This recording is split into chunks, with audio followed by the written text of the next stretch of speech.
നിർഭയത്വവും ആരോഗ്യവും എന്നുള്ള വിഷയം തന്നെ തന്നപ്പോൾ എനിക്ക് ഓർമ്മ വന്നത് എൻ്റെ അടുത്ത് വന്നൊരു പേഷ്യൻ്റാണ്.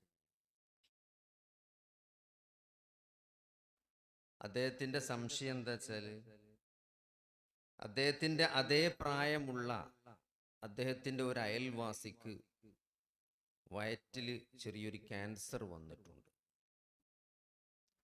അപ്പൊ അദ്ദേഹത്തോട് അതിൻ്റെ ലക്ഷണങ്ങൾ ചോദിച്ചപ്പോൾ അതേ ലക്ഷണങ്ങൾ എനിക്കുമുണ്ടല്ലോ, അപ്പോൾ എനിക്കും ക്യാൻസർ ഉണ്ട് എന്ന് അദ്ദേഹത്തിന് തോന്നുകയാണ്.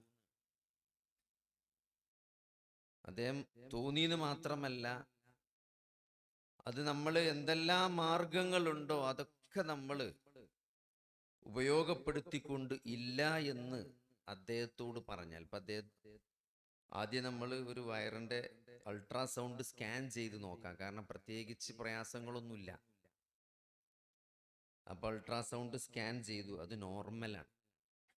അപ്പം സാധാരണ ഒരാളോട് നമ്മൾ അൾട്രാസൗണ്ട് എടുത്തിട്ട് ഇതിൽ കുഴപ്പമൊന്നുമില്ല എന്ന് പറഞ്ഞാൽ പൊതുവേ രോഗികൾ അൽഹംദുലില്ലാ എന്നൊക്കെ പറഞ്ഞ് സമാധാനമായിട്ട് പോവുകയാണ് ചെയ്യുക. ഇദ്ദേഹം തിരിച്ചു ചോദിക്കുന്നത് എന്താ അറിയോ, ഈ സ്കാനിങ്ങിൽ ഇല്ലാത്ത ക്യാൻസർ ഉണ്ടാവില്ല എന്നാണ്. അപ്പോൾ അതുണ്ടാകാം. അപ്പോൾ ഇതിലും വലിയ സ്കാനിങ് ഉണ്ട്, CT സ്കാൻ ഉണ്ട്, MRI സ്കാൻ ഉണ്ട്. എന്നാ പിന്നെ അതെടുത്തു നോക്കാമെന്ന് പറഞ്ഞു. അങ്ങനെ അതെടുത്തു, അതും നോർമലാണ്. അപ്പം അദ്ദേഹം ചോദിക്കണം എന്താ വെച്ചാൽ, ഇതിലും കാണാത്ത ക്യാൻസർ ഉണ്ടാവുമോ എന്നാണ്. അപ്പം അതുണ്ടാകാം. കാരണം ഈ കുടലിൻ്റെ ഉള്ളിലൊക്കെ ചെറിയ തുടക്കമാണെങ്കിൽ നമുക്കത് ഈ സ്കാനിങ്ങിൽ കിട്ടൂല എന്ന് പറഞ്ഞു. അപ്പം അതിനെന്താണ് മാർഗം എന്ന് വെച്ചാൽ അതിന് എൻഡോസ്കോപ്പി ചെയ്ത് നോക്കണം. അങ്ങനെ എല്ലാ എൻഡോസ്കോപ്പിയും ചെയ്തു, ഒക്കെ നോർമലാണ്. അപ്പോഴും അദ്ദേഹം ചോദിക്കുന്നത്, ഈ വളരെ മൈക്രോസ്കോപ്പിൽ കാണുന്ന ഒരു ലെവലിലുള്ള ക്യാൻസർ ഇപ്പൊ എൻഡോസ്കോപ്പിയിൽ കാണുമെന്നാണ്. അത് കാണൂല, കുറച്ച് വലുതാകേണ്ടത് കാണണമെങ്കിൽ. ചുരുക്കി പറഞ്ഞാൽ അദ്ദേഹം ഉറക്കം നഷ്ടപ്പെട്ട് ഒരു 10 കിലോ വെയിറ്റ് കുറഞ്ഞ ഒരു ക്യാൻസർ പിടിച്ച ഒരാളെ അവസ്ഥയാണ് അദ്ദേഹത്തിന്റെ. എനിക്ക് തോന്നുന്ന ക്യാൻസർ ബാധിച്ച അത്ര അധികം പ്രശ്നം ഉണ്ടാവില്ല. കാരണം ക്യാൻസർ ബാധിച്ച ഒരാളോട് നിങ്ങൾക്ക് ക്യാൻസർ ഉണ്ട്, അതിന് നിങ്ങളുടെ കുടലിലാണ്, അത് റിമൂവ് ചെയ്തു, പിന്നെ സ്കാൻ ചെയ്ത് നോക്കി, അപ്പോൾ അത് പൂർണ്ണമായി എടുത്തു മാറ്റപ്പെട്ടിട്ടുണ്ട്, ഒരു 6 മാസം കഴിഞ്ഞ് സ്കാൻ ചെയ്തപ്പോൾ നിങ്ങൾക്ക് ലക്ഷണമില്ല എന്ന് പറഞ്ഞാൽ അയാൾക്കൊരു സമാധാനം ഉണ്ടാവും അല്ലേ? ആ സമാധാനം പോലും ഇയാൾക്കില്ല. സത്യത്തിൽ ക്യാൻസർ ഇല്ലാത്ത ഒരാൾക്ക് അവിടെ നിങ്ങൾ മനസ്സിലാക്കണം, നിർഭയത്വം എന്നുള്ള ഒരു സാധനം ഉണ്ട്. നിർഭയത്വം, അമ്ന്. എനിക്ക് ക്യാൻസർ ഇല്ല എന്ന് പറയുമ്പം ആ ഒരു നിർഭയത്വം ആസ്വദിക്കാനുള്ള ഒരു മാനസികാവസ്ഥ, അത് പടച്ചോന്റെ വലിയൊരു തൗഫീഖാണ്. പേടി നമ്മൾ പറയില്ല, പേടി സത്യത്തിൽ നമ്മൾ ജീവിതത്തിന്റെ ലക്ഷ്യത്തെ പറ്റി കൃത്യമായി മനസ്സിലാക്കാത്ത പക്ഷം പേടി എന്ന ഒരു വികാരം, പേടി, ദുഃഖം, ഉത്കണ്ഠ, ഇത്തരത്തിലുള്ള നെഗറ്റീവായിട്ടുള്ള എല്ലാ വികാരങ്ങളും തന്നെ നമ്മളെ കീഴ്പ്പെടുത്തി കളയും, നമ്മുടെ ജീവിതത്തെ താളം തെറ്റിക്കും. ഇതൊക്കെ നോർമലായിട്ട് ഒരു ചെറിയ ഡോസിൽ എല്ലാവർക്കും ഉള്ളതാണ്. ഇപ്പൊ ഒരു പരീക്ഷ വരുമ്പം, നാളെ ഒരു ടെസ്റ്റ് ഉണ്ട്, ഒരു പരീക്ഷയുണ്ട്, അപ്പൊ പരീക്ഷാർത്ഥിക്ക് ചെറിയൊരു പേടിയുണ്ട് അല്ലേ? ആ പരീക്ഷനെ കുറിച്ചൊരു പേടിയുണ്ട്. ഇപ്പൊ നമ്മളെ കുട്ടിക്ക് പരീക്ഷണി, നമുക്ക് ചെറിയൊരു പേടിയുണ്ട്. ഇത്ര 2 വർഷമായിട്ട് എൻട്രൻസിന് പ്രിപ്പയർ ചെയ്തുകൊണ്ട് എൻ്റെ കുട്ടിക്ക് നാളെ പെർഫോം ചെയ്യാൻ കഴിയൂലേ, നമുക്കൊരു ആകാംക്ഷ ഉണ്ട്. ആ പെർഫോം ചെയ്യുന്ന സമയത്ത് നമുക്ക് പരീക്ഷന്റെ സമയത്ത് നമുക്ക് ടെൻഷൻ. നമ്മളൊക്കെ പരീക്ഷ എഴുതിയ ആൾക്കാരാണ്. പരീക്ഷന്റെ സമയത്ത് നല്ല ഉത്കണ്ഠ ഉണ്ടാവും, കുറച്ചൊരു ആങ്ഷ്യസ്, നെർവസ് ആവും നമ്മൾ. പരീക്ഷ കഴിഞ്ഞാലോ അതിനെപ്പറ്റി ഒരു നിരാശ, ദുഃഖം, വേണ്ടത്ര പെർഫോം ചെയ്തില്ലേ, ഇനിയിപ്പോ റിസൾട്ട് വരുമ്പോഴത്തിന് വീണ്ടും പേടി. കഴിഞ്ഞ പരീക്ഷയെ കുറിച്ചൊരു ദുഃഖം, വേണ്ടത്ര പെർഫോം ചെയ്യാൻ പറ്റാത്തതുള്ളൊരു ദുഃഖം. ഇതൊക്കെ മനുഷ്യന്റെ എല്ലാവരും ജീവിതത്തിൽ ഒരളവിലല്ലെങ്കിൽ മറ്റൊരു തരത്തിൽ. ഇപ്പോ ഗൾഫിലൊക്കെ ഇടക്ക് കേൾക്കാം, ബസ് പൂട്ടി, ക്ലീനർ പോയി, കുട്ടി ബസ്സിൽ വെട്ടി മരിച്ചു അല്ലേ? അപ്പൊ എന്താണ്, ആ ന്യൂസ് വായിച്ച എല്ലാവർക്കും ടെൻഷനാണ്. പിന്നെ പിറ്റേന്ന് നമ്മളെ കുട്ടീനെ പറഞ്ഞു നോക്കുമ്പോൾ ഭാര്യ ചോദിക്കാണ്, നമ്മളെ കുട്ടിയേറ്റ വണ്ടിയിൽ നിന്ന് ഇറങ്ങിയിട്ടില്ലേ, വണ്ടിയിലേറ്റ കുടുങ്ങിക്കിടക്കുണ്ടാവോ അല്ലെ? നമ്മൾ ഓരോ കാര്യങ്ങൾ ആലോചിക്കുമ്പോഴും എന്താണ്, നമുക്കതിൽ ആശങ്കപ്പെടാൻ ഒത്തിരി കാര്യങ്ങളുണ്ട്, പേടിക്കാൻ ഒത്തിരി ചാൻസുകളുണ്ട്. ഇവിടെ നമ്മൾ കൃത്യമായിട്ട് മനസ്സിലാക്കേണ്ടത്, വിശുദ്ധ ഖുർആൻ സൂറത്തുൽ ബഖറയിൽ നമ്മളെ പഠിപ്പിക്കുന്നുണ്ട്, വലനബുലുവന്നകും ബിശൈഇൻ മിനൽ ഖൗഫി വൽ ജൂഇ വനഖ്സിൻ മിനൽ അംവാലി വൽ അൻഫുസി വസ്സമറാത്ത് വബശ്ശിരിസ് സ്വാബിരീൻ. ഇത് നമ്മളെ ഹൃദയത്തിൽ കൊത്തിവെക്കേണ്ട ഒരായത്താണ്. കാരണം ഇതാണ് ജീവിതം എന്ന് പറയുന്നത്. അള്ളാഹു അറബി പഠിച്ച ആളുകൾക്ക്, അറബി ഗ്രാമർ അറിയുന്ന ആളുകൾക്കറിയാം, ലാ എന്ന് പറഞ്ഞാൽ ലാമു തൗക്കീദാണ്, ശക്തി പ്രയോഗം, അത് ഉറപ്പിച്ചെന്ന് പറയാൻ വേണ്ടി. അതിലെ മലയാളത്തിൽ അതിന്റെ അർത്ഥം പറയുമ്പം വലനബുലുവന്നക്കും, ഒരു ലാമു തൗക്കീദ് വന്നാൽ പിന്നെ ഒരു നൂന് സഖീല വരുന്നതാണ്, ഒരു കനുള്ള നൂന് അതിന്റെ അവസാനം വരും. വലനബുലുവന്നക്കും അറബി. മലയാളത്തിൽ പറയുമ്പം നിങ്ങളെ നാം പരീക്ഷിക്കുക തന്നെ ചെയ്യും. ഇനി പറഞ്ഞാൽ തരോ, മിനൽ ഖൗഫ്, പേടി കൊണ്ട്. അപ്പൊ അത് ഒരു പരീക്ഷണമാണ്, പേടി എന്നുള്ളത്. അപ്പൊ അന്ന് ആ ഉക്രൈൻ യുദ്ധം തുടങ്ങിയ സന്ദർഭത്തിൽ ഇപ്പൊ നമ്മളെല്ലാവരും ഗാസന്റെ ചിത്രങ്ങൾ കണ്ട് നമ്മളെ മനസ്സൊക്കെ മരവിച്ചു പോയി. ആ ഫസ്റ്റ് ഉക്രൈൻ വാർ തുടങ്ങിയെന്ന് ഞാൻ അങ്ങനെ അതിന്റെ ആ ചിത്രം അങ്ങനെ കണ്ടപ്പോൾ ആളുകളൊക്കെ നാട് വിട്ട് കൂട്ടപാലായനം ചെയ്യുമ്പോൾ നമ്മൾ ജീവിതത്തിൽ നേടിയ സമ്പാദ്യങ്ങളെല്ലാം, നമ്മളെ ഇൻവെസ്റ്റ് ചെയ്ത നമ്മളെ ബിസിനസ് സ്ഥാപനങ്ങളും നമ്മളെ വീടും എല്ലാം ഉപേക്ഷിച്ച് ജീവൻ രക്ഷപ്പെടാൻ വേണ്ടിയിട്ട് കിട്ടിയത് മാത്രം ഒരു മാറാപ്പിലാക്കിയിട്ട് നമ്മൾ പോവുകയാണ്. കുറെ ജനങ്ങൾ പാലായനം ചെയ്യണം. അത് എന്തൊരു വലിയ പ്രതിസന്ധിയാണ്. കളിച്ചു നോക്കി, നമ്മൾ ഒരു പുരുഷായുസ് മുഴുവൻ സമ്പാദിച്ച നമ്മുടെ സമ്പാദ്യങ്ങൾ, കച്ചവടങ്ങൾ, സ്ഥാപനങ്ങൾ, വീട്, ഇതൊക്കെ വിട്ട് ജീവന് വേണ്ടി മാത്രം നമ്മൾ ആ നാട്ടിൽ നിന്ന് ഓടിപ്പോകുന്ന ഒരു ചിത്രം. തലേന്ന് വരെ ഒരു പ്രശ്നം ഉണ്ടായിരുന്നില്ല, ഒരൊറ്റ ദിവസം കൊണ്ട് അവസ്ഥ മാറി. അതേപോലെ ഗാസയിൽ നമ്മളെ സഹോദരങ്ങൾ അനുഭവിക്കുന്ന പ്രതിസന്ധി. ഇപ്പൊ ഈ ആയത്ത് ഓതിയ സന്ദർഭം, ഈ ആയത്ത് കിടക്ക് ഓതുമ്പോ എനിക്ക് ഇതിലൊരു വേറെ വിശപ്പ് കൊണ്ട് ഞാൻ നിങ്ങളെ പരീക്ഷിക്കുന്നു പറയേണ്ട ഈ ആയത്തിൽ. നിങ്ങൾക്ക് ആർക്കെങ്കിലും ഇത്രയും കാലം വിശപ്പ് കൊണ്ട് ഒരു പരീക്ഷണം ഉണ്ടായിരുന്നു? പട്ടിണി കൊണ്ട് ഇവിടെ ആരെങ്കിലും പരീക്ഷിക്കപ്പെട്ടിട്ടുണ്ടോ? ഒരു സമയത്ത് ഭക്ഷണം കിട്ടാതെ വിശന്ന് ഒരു പട്ടിണി പറഞ്ഞാണല്ലോ, ഒരു വിശപ്പ് കൊണ്ട് അള്ളാഹു നിങ്ങളെ പരീക്ഷിച്ചെന്ന് പറയുമ്പോൾ ഇവിടെ ആർക്കെങ്കിലും ഉണ്ടായിട്ടുണ്ടോ? എന്റെ അനുഭവത്തിൽ, എന്റെ ജീവിതത്തിൽ എനിക്ക് അങ്ങനെ ഒരു ഭക്ഷണം കിട്ടാത്തൊരവസ്ഥ ഉണ്ടായിട്ടില്ല. വല്ലാഹി പടച്ചോന്റെ വലിയൊരു കാരുണ്യാണ്. അപ്പൊ ഞാൻ അങ്ങനെ ആലോചിക്കും, പിന്നെ എങ്ങനെ പടച്ചോന് ഇത് ഒരു കാശുള്ള ഒരാൾക്ക് ഇപ്പൊ എങ്ങനെ പട്ടിണി കൊണ്ട് പടച്ചോൻ അയാളെ പരീക്ഷിക്കാം? അത് ഞാൻ അങ്ങനെ ആലോചിച്ചു കൊണ്ടിരിക്കുന്ന ഒരു ദിവസം, ഞാനന്ന് എൻ്റെ ഒരു പേഷ്യന്റിനെ കാണാൻ വേണ്ടി ICUവിൽ പോയത്, സർജറി കഴിഞ്ഞ പോസ്റ്റ് ഓപ്പറേറ്റീവ് ICUവിൽ. അപ്പോൾ ഒരാൾ എൻ്റെ പേഷ്യനെ ഞാൻ കണ്ട്, ഞാൻ അങ്ങനെ വരുമ്പം അതിൻ്റെ അടുത്ത് കിടക്കുന്ന മറ്റൊരു പേഷ്യൻ്റ് എന്നെ അങ്ങ് വിളിച്ചു, കുറച്ച് വെള്ളം കിട്ടും വെച്ചിട്ടുണ്ട്.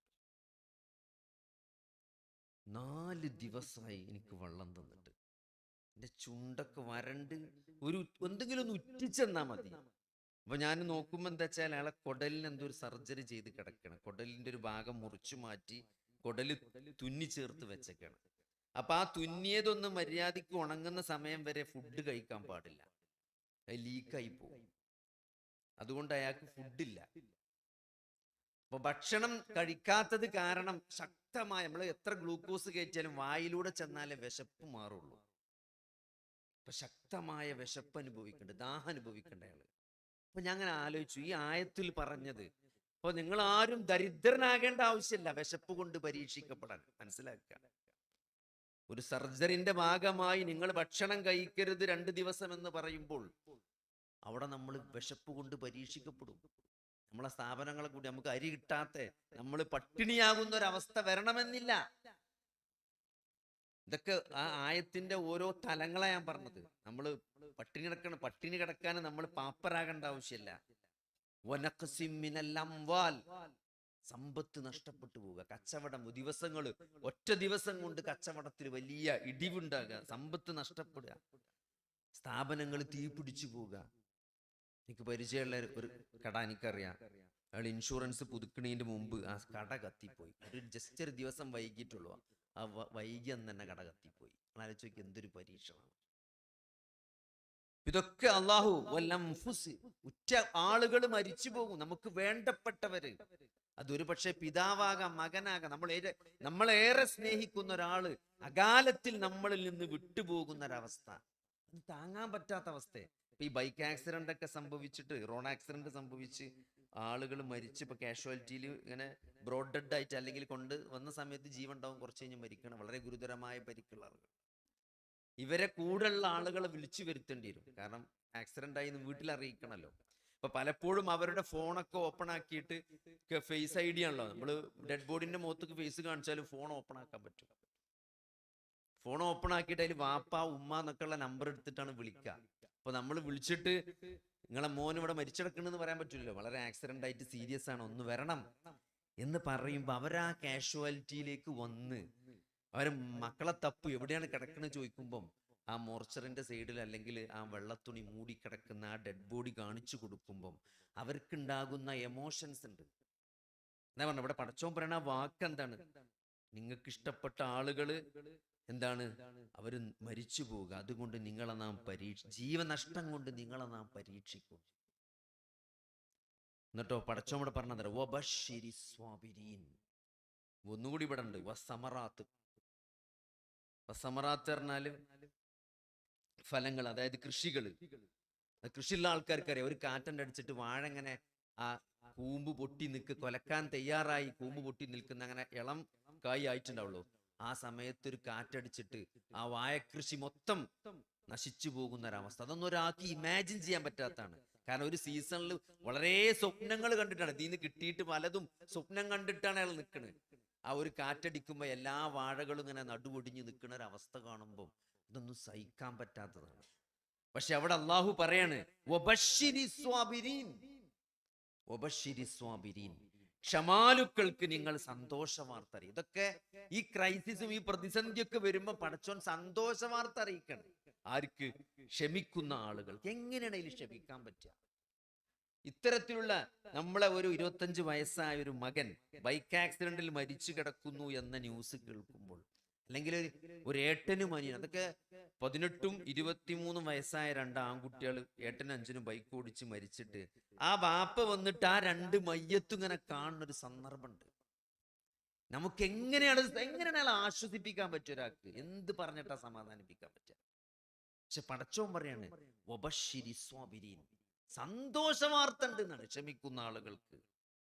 എങ്ങനെയാണ് അതിൽ സന്തോഷിക്കാൻ പറ്റുക?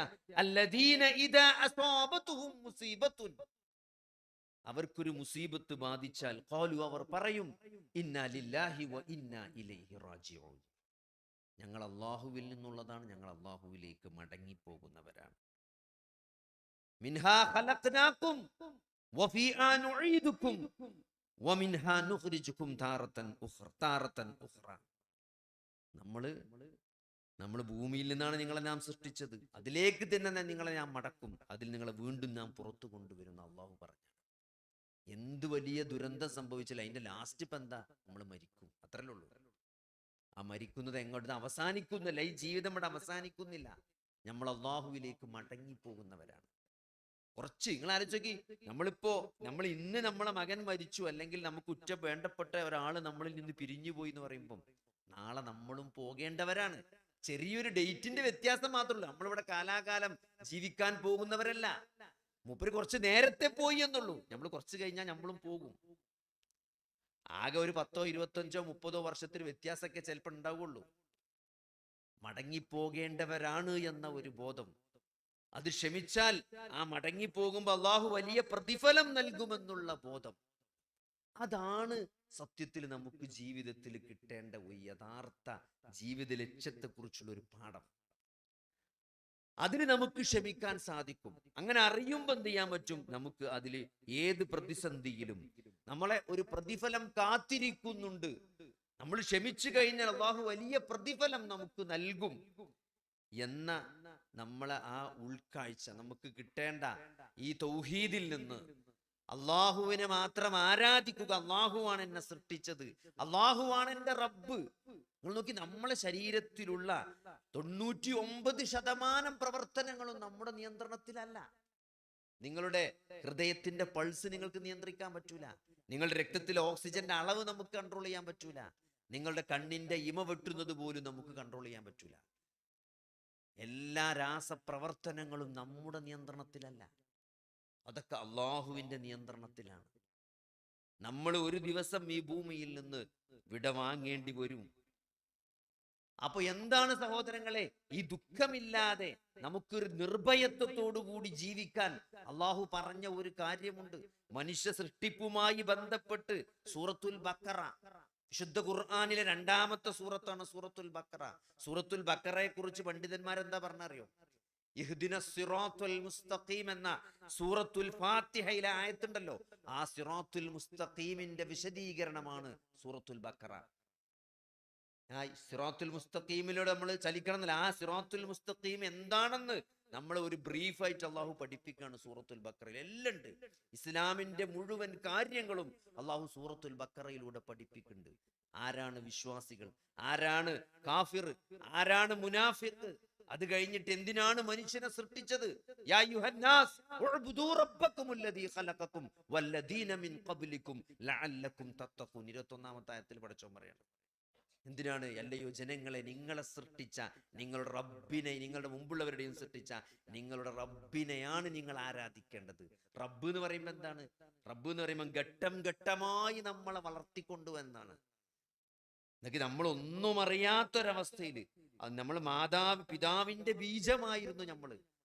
നമ്മുടെ പിതാവ് ഒരു പ്രാവശ്യം ശ്രവിക്കുന്ന ശുക്ലത്തിൽ, നമ്മള് ആ ഒരു പ്രാവശ്യം ശ്രവിക്കുന്ന ശുക്ലത്തിൽ 100 മുതൽ 400 മില്യൺ സ്പേംസ് ഉണ്ട്. അത്ര ആലോചിക്കുക, എത്ര അധികം. കേരളത്തിലെ ജനസംഖ്യ എത്ര? 35 മില്യൺ ഉള്ളൂ. കേരളത്തിലെ ജനസംഖ്യ 35 മില്യൺ ഉള്ളൂ.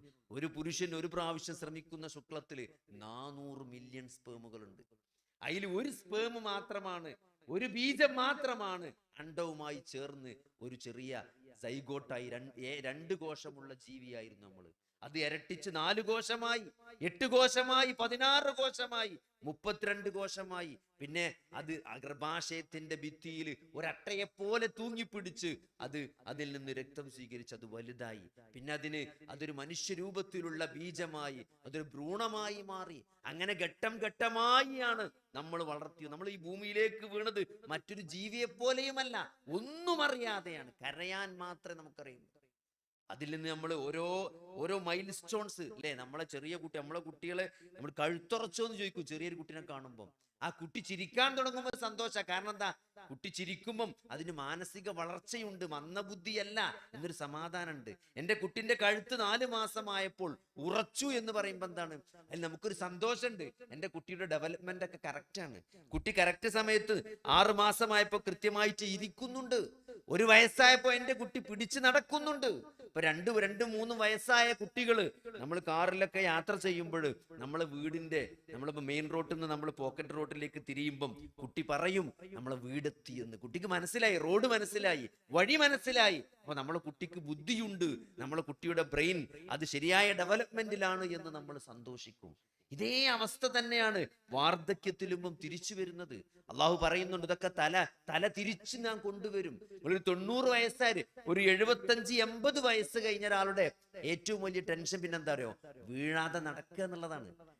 ഒരു 3 വയസ്സായപ്പോ 2-3 വയസ്സായപ്പോ നമ്മുടെ കുട്ടി വീഴാതെ നടക്കാൻ നമ്മൾ കാണിച്ച ആ സന്തോഷം, അതേപോലെയാണ് 80 വയസ്സായ ഒരാളുടെ ആഗ്രഹം, ഒരു വടിയില്ലാതെ നടക്കാൻ പറ്റിയിരുന്നെങ്കിൽ എന്നാണ്. അതേപോലെ തന്നെ ഒരു 90 വയസ്സാവുമ്പം യൂറിന്റെ കൺട്രോൾ നഷ്ടപ്പെടാതിരിക്കുക എന്നതാണ് ഒരാളുടെ ആഗ്രഹം. നമ്മളെ കുട്ടി 3 വയസ്സായപ്പോ നമ്മൾ പറയുന്നത് അവനിപ്പം ടോയ്ലറ്റിൽ പോയി മൂത്രമൊഴിക്കും. കാരണം അവന് മനസ്സിലായി തുടങ്ങി, അവനിപ്പം പാമ്പേഴ്സ് കെട്ടാറില്ല. അതൊരു വലിയ ഒരു മൈൽ സ്റ്റോൺ ആയിട്ടാണ് നമ്മൾ കാണുന്നത്. കാരണം അവൻ ആ കൺട്രോൾ അച്ചീവ് ചെയ്തു എന്നുള്ളത്. അതേപോലെ അവസ്ഥയിലേക്ക് വീണ്ടും വാർദ്ധക്യത്തിൽ നമ്മൾ തിരിച്ചു കൊണ്ടുവരപ്പെടും. അങ്ങനെ നമ്മളെ ഘട്ടം ഘട്ടമായി നമ്മളെ വളർത്തിയ നമ്മുടെ റബ്ബുണ്ട്. ആ റബ്ബിനെയാണ് നിങ്ങൾ ആരാധിക്കേണ്ടത് എന്ന് കൃത്യമായി സൂറത്തുൽ ബഖറയിൽ അല്ലാഹു നമ്മളെ പഠിപ്പിക്കുന്നുണ്ട്. എന്നിട്ടോ അവിടെ മനുഷ്യ സൃഷ്ടിപ്പിന്റെ ആരംഭത്തെ പറ്റി പിന്നെ പറയുന്നുണ്ട്. 30-31 ആയത്ത് മുതൽ എന്താണ് സംഭവിച്ചത്? ആദമിനെ സൃഷ്ടിച്ചു, ഇബ്ലീസിനോട് സുജൂദ് ചെയ്യാൻ പറഞ്ഞു. അങ്ങനെ ആദമിനെ പുറത്താക്കുന്നുണ്ട്. അവിടെ അള്ളാഹു കൃത്യമായി പറയുന്നു, കുൽ നഹ്ബിതു മിൻഹാ ജമീഅ, നിങ്ങൾ എല്ലാവരും ഇവിടെ നിന്ന് ഇറങ്ങിപ്പോകുക. എന്നിട്ട് എന്നിൽ നിന്ന് നിങ്ങൾക്ക് ഹുദ വരും. ഫമൻ തബിഅ ഹുദായ ഫലാ ഖൗഫുൻ അലൈഹിം വലാ ഹും യഹ്സനൂൻ. വലാഹും യഹ്സനൂൻ. അള്ളാഹു പറയാണ്, ഇനി നിങ്ങളെല്ലാവരും ഇവിടുന്ന് ഇറങ്ങിപ്പോയിക്കോളി, ഇനി ഞാൻ പ്രവാചകന്മാരയക്കും, എന്നിട്ട് ഹുദ നിങ്ങൾക്ക് തരും, നിങ്ങൾ കൃത്യമായ മാർഗദർശനം നൽകും. ആരാണ് ആ മാർഗദർശനത്തെ പിൻപറ്റിയത് അവർക്കെന്തില്ല, ഫലാ ഖൗഫുൻ അലൈഹിം, അവർക്ക് യാതൊരു പേടിന്റെ ആവശ്യമില്ല, വലാഹും യഹ്സനൂൻ, അവർ ദുഃഖിക്കേണ്ടി വരില്ല. അപ്പൊ ആ ഹുദ പിൻപറ്റുക എന്നതാണ് പ്രവാചകന്മാരിലൂടെ, വേദഗ്രന്ഥങ്ങളിലൂടെ അള്ളാഹു ഈ ഭൂമിയിലേക്ക് ഇറക്കിയ ഹുദ. അതെന്താണ്? അത് അള്ളാഹുവിനെ മാത്രം ആരാധിക്കണം എന്നതാണ്. അള്ളാഹുവാണ് നമ്മുടെ റബ്ബ്, അവനാണ് ആരാധിക്കപ്പെടേണ്ടവൻ, അവൻ മാത്രമാണ് ആരാധനക്കർഹൻ. ആ പ്രവാചകൻ കൽപ്പിച്ചത് അനുസരിക്കണമെന്നുള്ള, അള്ളാഹുവിനെയും റസൂലിന്റെയും വിധിവിലക്കുകൾ അനുസരിക്കണമെന്നുള്ള ആ മാർഗനിർദ്ദേശം ആര് പിൻപറ്റിയോ അവർക്കാണ് നിർഭയത്വമുള്ളത്, അവർക്കാണ് വിജയമുള്ളത്.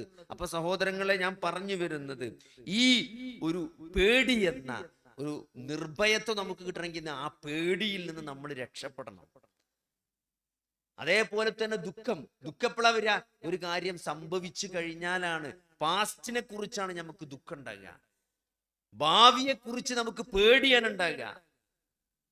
ആ സംഭവിച്ചു കൊണ്ടിരിക്കുന്ന കാര്യങ്ങളിൽ നമുക്ക് ഉത്കണ്ഠ. ഈ 3 കാലത്തിലാണ് ഓരോന്നും വരിക. ഭാവിയെ കുറിച്ചുള്ള പേടി, പിന്നെ നമ്മളെ ഭൂതകാലത്തെ പറ്റി, നമ്മൾ ചെയ്തു പോയതിനെ പറ്റി നമുക്കുള്ള ഖേദം, ദുഃഖം. നോക്കി, ഇതൊക്കെ മാനുഷികമാണ്, ഇതൊക്കെ മാനുഷികമാണ്. റസൂലുള്ളാഹി സ്വല്ലല്ലാഹു അലൈഹി വസല്ലമ ഖദീജ ബീവിയുടെ മരണത്തിൽ അതീവ ദുഃഖിതനായിരുന്നു. ഖുർആനിൽ എത്ര ചരിത്രങ്ങൾ അള്ളാഹു നമ്മളെ പഠിപ്പിക്കുന്നത്, ഇതൊക്കെ നമ്മൾ സർവൈവ് ചെയ്യാൻ വേണ്ടിയിട്ടാണ്. യൂസുഫ് നബി അലൈഹി സ്വലാമിന്റെ കഥ, യഅ്ഖൂബ് നബിക്ക് മക്കൾ നഷ്ടപ്പെട്ട ആ ദുഃഖിതനായ യഅ്ഖൂബ് നബി അലൈഹി സ്വലാം ആ പ്രതിസന്ധി തരണം ചെയ്ത കഥ, മഹാനായ മൂസ അലൈഹി സ്വലാമിന്റെ കഥ, അതേപോലെ തന്നെ യൂനുസ് നബി മത്സ്യത്തിന്റെ വായിലകപ്പെട്ട കഥ. അവിടൊക്കെ ഒരു പ്രാർത്ഥന പറയുന്നുണ്ട്, ലാ ഇലാഹ ഇല്ലാ അൻത സുബ്ഹാനക ഇന്നി കുൻതു മിനൽ ളാലിമീൻ എന്ന. നമ്മൾ നോക്കി, ഒരു തിമിംഗലത്തിന്റെ വയറ്റിൽ അകപ്പെട്ട ഒരു പ്രവാചകൻ എന്ന് പറഞ്ഞാൽ ശരിക്കും അതൊരു ഡെഡ് എൻഡ് ആണ്. നമ്മൾ ചില പ്രതിസന്ധിനെ പറ്റി പറയല്ലോ, ഒരു രക്ഷയില്ല എന്നറിയില്ലേ, ഞാൻ ലോക്കായിരിക്കണം. ചിലർക്ക് പറയും ഞാൻ ലോക്കായിക്കണം, ഇനി യാതൊരു മാർഗവും എൻ്റെ മുമ്പിലില്ല. ആ ഒരു സിറ്റുവേഷനാണ് മഹാനായ യൂനുസ് നബി അലൈഹിസ്സലാം ആ തിമിംഗലത്തിന്റെ മത്സ്യത്തിൽ പെട്ടിരിക്കുന്നത്. ആഴ്ചക്ക് ഒരു മീനിന്റെ വയറ്റിൽ പെട്ട ഒരു കടലിന്റെ, അത് കടലിന്റെ ഉള്ളിലാണ്, കരക്കിങ്ങനെ നിൽക്കല്ല, കടലിന്റെ ആഴക്കടലിൽ തിമിംഗലത്തിന്റെ വയറ്റിൽ അകപ്പെട്ട ഒരു പ്രവാചകൻ. അത് ആ പ്രതിസന്ധിക്ക് ഉദാഹരണമാണ്. നമ്മളെ മുമ്പിൽ ഞാൻ ലോക്കായി നിൽക്കണമെന്നല്ലേ, ആ പ്രതിസന്ധിക്ക് ഉദാഹരണമാണ്. അവിടെ നിന്ന് അദ്ദേഹം രക്ഷപ്പെട്ടത് എങ്ങനെയാണ്? ആ ഒരൊറ്റ വചനം കൊണ്ടാണ്, ലാ ഇലാഹ ഇല്ലാ അൻത സുബ്ഹാനക ഇന്നി കുൻതു മിനൽ ളാലിമീൻ എന്ന് പറഞ്ഞത് കൊണ്ട് മാത്രമാണ് ആ തിമിംഗലം എന്ത് ചെയ്ത്, അത് പുറത്തു വന്ന് അത് കരയിൽ യൂനുസ് നബി അലൈഹി സ്വലാമിനെ ഉപേക്ഷിച്ചത്. ഞാൻ സർജറി ഒക്കെ ചെയ്യുമ്പോൾ, ചില സർജറി ചെയ്യുമ്പോൾ നമുക്ക് തോന്നും ലോക്കായി, ഇനി ഇതിൽ നിങ്ങോട്ട് ഇത് ക്ലോസ് ചെയ്ത് ഇറങ്ങി പോരാൻ പറ്റൂല എന്ന് ഇടയ്ക്ക് നമുക്ക് തോന്നും. അത്രയും ഒരു ക്രൈസിസിൽ അകപ്പെടുന്ന സമയമുണ്ട്. പൊതുവെ അങ്ങനെ സിറ്റുവേഷൻ വന്നാൽ നമ്മൾ ചില ആൾക്കാരെന്ന് വെച്ചാൽ ഒന്ന് റിലാക്സ് ചെയ്യും, ഒരു 10 മിനിറ്റ് നമ്മളൊന്ന് ഇരുന്ന് കുറച്ചുകൂടി ഒന്ന് ആലോചിച്ചിട്ട് രണ്ടാമത് കയറുക ചെയ്യാം. അങ്ങനത്തെ സിറ്റുവേഷനിൽ ഞാൻ പലപ്പോഴും ലാ ഇലാഹ ഇല്ലാ അൻത സുബ്ഹാനക ഇന്നി, എന്തെങ്കിലും ഒരു മാർഗം പടച്ചുണ്ടാക്കി തരും. മഹാനായ ഷെയ്ഖുൽ ഇസ്ലാം ഇബ്നു തൈമിയ ഈ ഒരു ദുആന്റെ വിഷയത്തിൽ ഒരു കിതാബ് തന്നെ എഴുതിയിട്ടുണ്ട്, ലാ ഇലാഹ ഇല്ലാ അൻത സുബ്ഹാനക ഇന്നി കുൻതു മിനൽ ളാലിമീൻ. ഇതൊക്കെ സത്യവിശ്വാസി, അവിടെ എന്താണ്? അത് തൗഹീദാണ്. ലാ ഇലാഹ ഇല്ലാ അൻത, നീ അല്ലാതെ ആരാധനക്കർഹനില്ല, ഇന്നി കുൻതു മിനൽ ളാലിമീൻ, ഞാൻ ളാലിമീങ്ങളിൽ, എൻ്റെ അടുത്ത് തെറ്റ് സംഭവിച്ചു, ഞാൻ അക്രമികളിൽ പെട്ടിരിക്കുന്നു എന്ന് അള്ളാഹുവിനോട് ഖേദിച്ച് മടക്കം അതിലുണ്ട്. അള്ളാഹു മാത്രമാണ് ആരാധനക്കർഹൻ എന്ന ഒരു സമ്മതിക്കൽ അതിലുണ്ട്. അതേപോലെ തന്നെ നമ്മൾ മനസ്സിലായി ഈ നെഗറ്റീവ് എമോഷൻസ് ഒക്കെ ഉണ്ടല്ലോ, അതിനൊക്കെ നമുക്ക് രക്ഷപ്പെടണമെങ്കിൽ സത്യത്തിൽ പടച്ചോന്റെ ഭയങ്കരമായ ഒരു തൗഫീഖ് തന്നെ വേണം. ഈ ഖുറാനിലെ ചരിത്രം, ഈ ഖുറാനിൽ നമുക്ക് അള്ളാഹു പഠിപ്പിക്കുന്ന കുറെ ചരിത്ര സംഭവങ്ങൾ നമ്മൾ പരിശോധിക്കുമ്പോൾ ഇതേപോലെ പേടിയും ദുഃഖവും ഒരുമിച്ച് വരുന്ന ഒരു സന്ദർഭം നമുക്ക് കാണാൻ പറ്റും. മൂസ അലൈഹിസ്സലാമിന്റെ മാതാവ്, മൂസാ നബി കുട്ടിയായപ്പം ആൺകുട്ടികൾ ജനിച്ചാൽ ഫിർഔൻ കൊന്നൊടുക്കണല്ലോ. അപ്പൊ അതിൽ നിന്ന് രക്ഷപ്പെടുത്താൻ വേണ്ടിയിട്ട് ആ കുട്ടിനെ നദിയിലേക്ക്, ഒരു പേടകത്തിലാക്കി നദിയിലേക്ക് വലിച്ചെറിയുന്ന ഒരു സന്ദർഭം ഖുർആൻ പറയുന്നുണ്ട്. ഇത് നമ്മൾ പലപ്പോഴായി കേട്ട ചരിത്രമാണ്, നമുക്ക് എല്ലാവർക്കും കേട്ട ചരിത്രമാണ്. മൂസാ നബീനെ കുട്ടിയായിരുന്ന സന്ദർഭത്തിൽ മൂസാ നബിന്റെ മാതാവ് നദിയിലേക്ക് വലിച്ചെറിഞ്ഞത്. നിങ്ങൾ ആലോചിച്ച് നോക്കി, സ്വന്തം കുട്ടിനെ നദിയിലേക്ക് വലിച്ചെറിയണമെങ്കിൽ എത്ര പേടിയുണ്ടാവും. അതായത് ആ കുട്ടി പ്രസവിക്കുമ്പോൾ അതെങ്ങാനും അറിഞ്ഞാൽ, ആ ഭടന്മാർ ഫിർഔന്റെ ആളുകൾ ഇവിടെ എത്തിയാൽ ആ കുട്ടിയെ കൊല്ലുമെന്നൊരു പേടിയുണ്ട്. ആ പേടിയെ അതിജീവിച്ചുകൊണ്ടാണ് ഈ കുട്ടിനെ കെട്ടിടുന്നത്, ഒഴുകുന്ന വെള്ളത്തിലേക്ക് ഇടുന്നത്. നമ്മളൊരു സ്വിമ്മിംഗ് പൂളിന്റെ അടുത്തേക്ക്, ഒരു കുളത്തിന്റെ പക്കത്തേക്ക് ഒരു 4 അടിപ്പുറം നമ്മളെ കുട്ടി വന്നാൽ തന്നെ നമ്മള് അലറി ഒച്ച ഉണ്ടാക്കി പോയി നമ്മള്, അല്ലെ? നമ്മളെ കുട്ടി കിണറ്റിന്റെ ആൾമറല്ലാത്ത അല്ലെങ്കിൽ ഒരു സ്വിമ്മിംഗ് പൂളിൽ നമ്മൾ അടുത്തേക്ക് പോയാൽ നീന്തറിയാത്തൊരു കുട്ടി ആ സ്വിമ്മിംഗ് പൂളിന്റെ അടുത്തേക്ക് പോകുമ്പോൾ നമ്മൾ ബഹളം വെച്ച് ആ കുട്ടിന്റെ പിന്നാലെ ഓടിപ്പോകും. ഇവിടെ നദിയിലേക്ക് ഇടാണ്, ഒഴുകുന്ന നദിയിലേക്കാണ് ഇടുന്നത്. ആ നദി കുട്ടി അതിൽ മുങ്ങുന്നോ, എന്തൊക്കെ എന്തൊക്കെ ആകുലതകളും പേടികളും വേവലാതികളും ഉണ്ട്. ആ ആയത്ത് ഓതണം.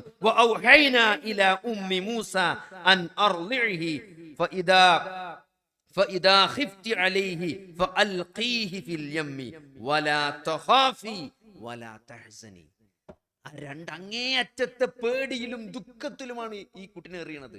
പടച്ചോൻ പറയാണ്, വലാ തഖാഫി വലാ തഹ്സനി, നീ ദുഃഖിക്കുകയും ഭയപ്പെടുകയും വേണ്ട. പടച്ചോനാണ് പറഞ്ഞ് എറിഞ്ഞോന്ന്. കാരണം എന്താ അറിയോ? ഇന്നാ റാദൂഹു ഇലൈകി, നിശ്ചയമായും അവനെ ഞാൻ നിന്നിലേക്ക് മടക്കുമെന്നാണ്. വജാഇലൂഹു മിനൽ മുർസലീൻ, അവനെ ഞാൻ പ്രവാചകന്മാരിൽപ്പെട്ടവനാക്കുന്നു. അള്ളാന്റെ ഓഫറാണ്. അതാണ് ധൈര്യം കൊടുക്കുന്നത്. പടച്ചവൻ ആ കുട്ടിയെ തിരിച്ചു തരുമെന്നുള്ള വിശ്വാസം, ആ കുട്ടിയെ പ്രവാചകനാക്കുമെന്നുള്ള പ്രതീക്ഷ, അത് പടച്ചോൻ കൊടുക്കുകയാണ്. അതുകൊണ്ടാണ് ആ കുഞ്ഞിനെ നദിയിലേക്ക് ഇടാനുള്ള ഒരു ധൈര്യം അവിടെ അള്ളാഹു അവർക്ക് കൊടുത്തത്. എന്നിട്ട് അതിനെപ്പറ്റി പറയാണ്, പടച്ചോൻ പറയാണ്.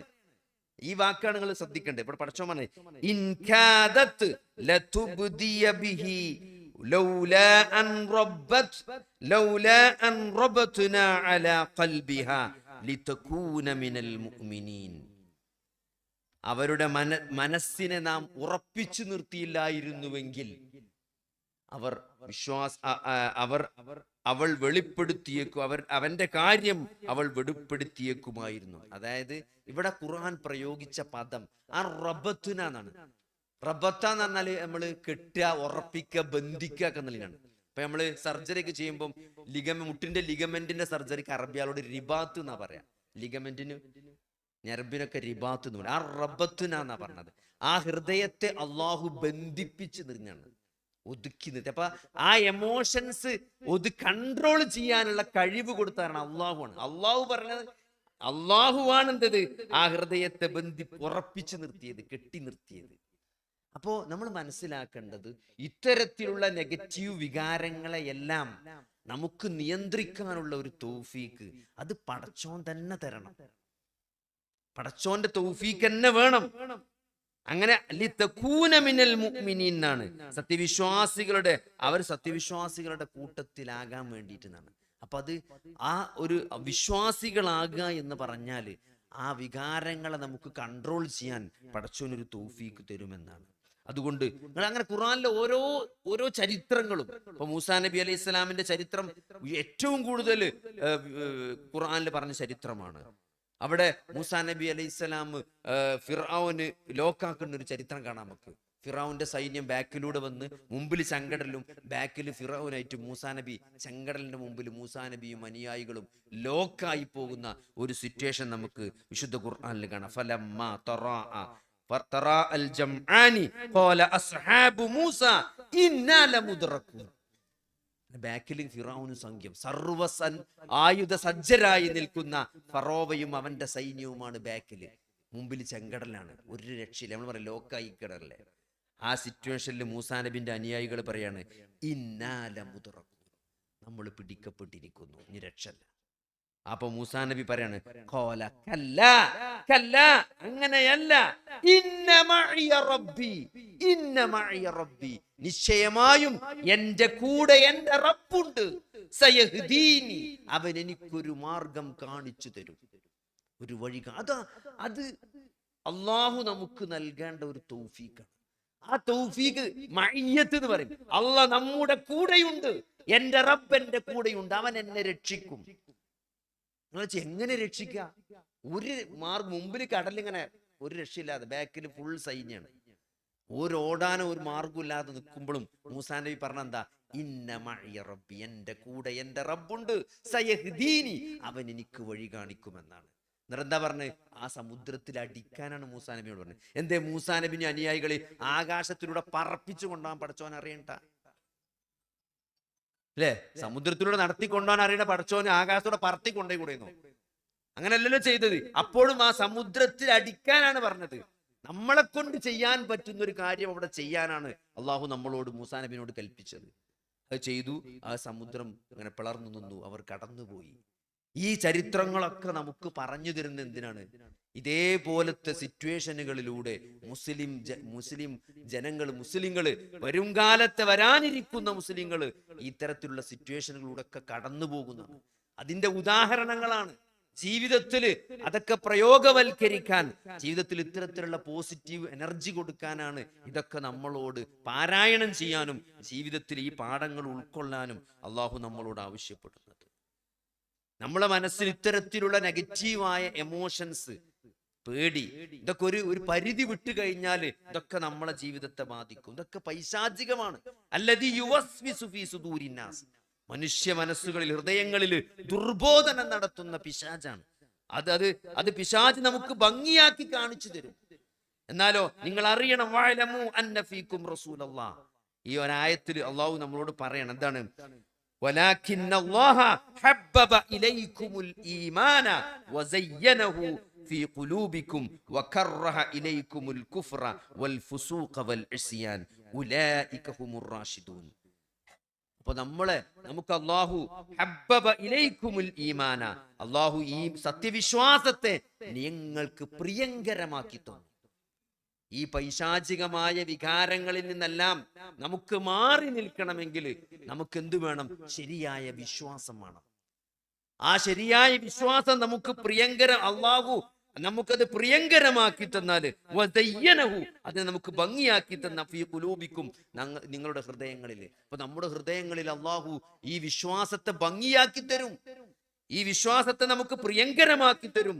വകറഹ ഇലൈകുമുൽ കുഫ്ര വൽ ഫുസൂഖ വൽ ഇസ്യാന, കുഫ്റിനെയും ഫുസൂഖിനെയും അതേപോലെ തന്നെ അധർമ്മവും അനുസരണക്കേട്, അല്ലാഹുവിനെയും റസൂലിനെയും ധിക്കരിക്കുക എന്ന അനുസരണക്കേട്, അതേപോലെ തന്നെ അധർമ്മങ്ങള്, പിന്നെ കുഫ്ർ, ഇതൊക്കെ അള്ളാഹു എന്ത് ചെയ്യും? അള്ളാഹു നമുക്ക് അനിഷ്ടകരമാക്കി തരും. നമ്മൾ ശരിയായ വിശ്വാസികൾ, ഉലൈക ഹുമുർ റാഷിദൂൻ, അവരാണ് സത്യത്തിൽ സന്മാർഗം സിദ്ധിച്ച ആളുകൾ, റാഷിദീങ്ങള്, നേർമാർഗം സ്വീകരിച്ച ആളുകൾ. അപ്പൊ അതില് നമ്മൾ എത്തണമെങ്കിൽ സഹോദരങ്ങളെ, നമുക്ക് ശരിയായ വിശ്വാസം, പ്രവാചകന്മാര് പഠിപ്പിച്ച വിശ്വാസം, അള്ളാഹുവിനെ മാത്രമേ ആരാധിക്കാൻ പാടുള്ളൂ. ആരാധനയിൽ നമ്മൾ ഒന്നിനെയും പങ്കു ചേർക്കരുത്. ഇതാണ് പ്രവാചകന്മാര് മുഴുവനും ഇവിടെ പഠിപ്പിച്ചത്.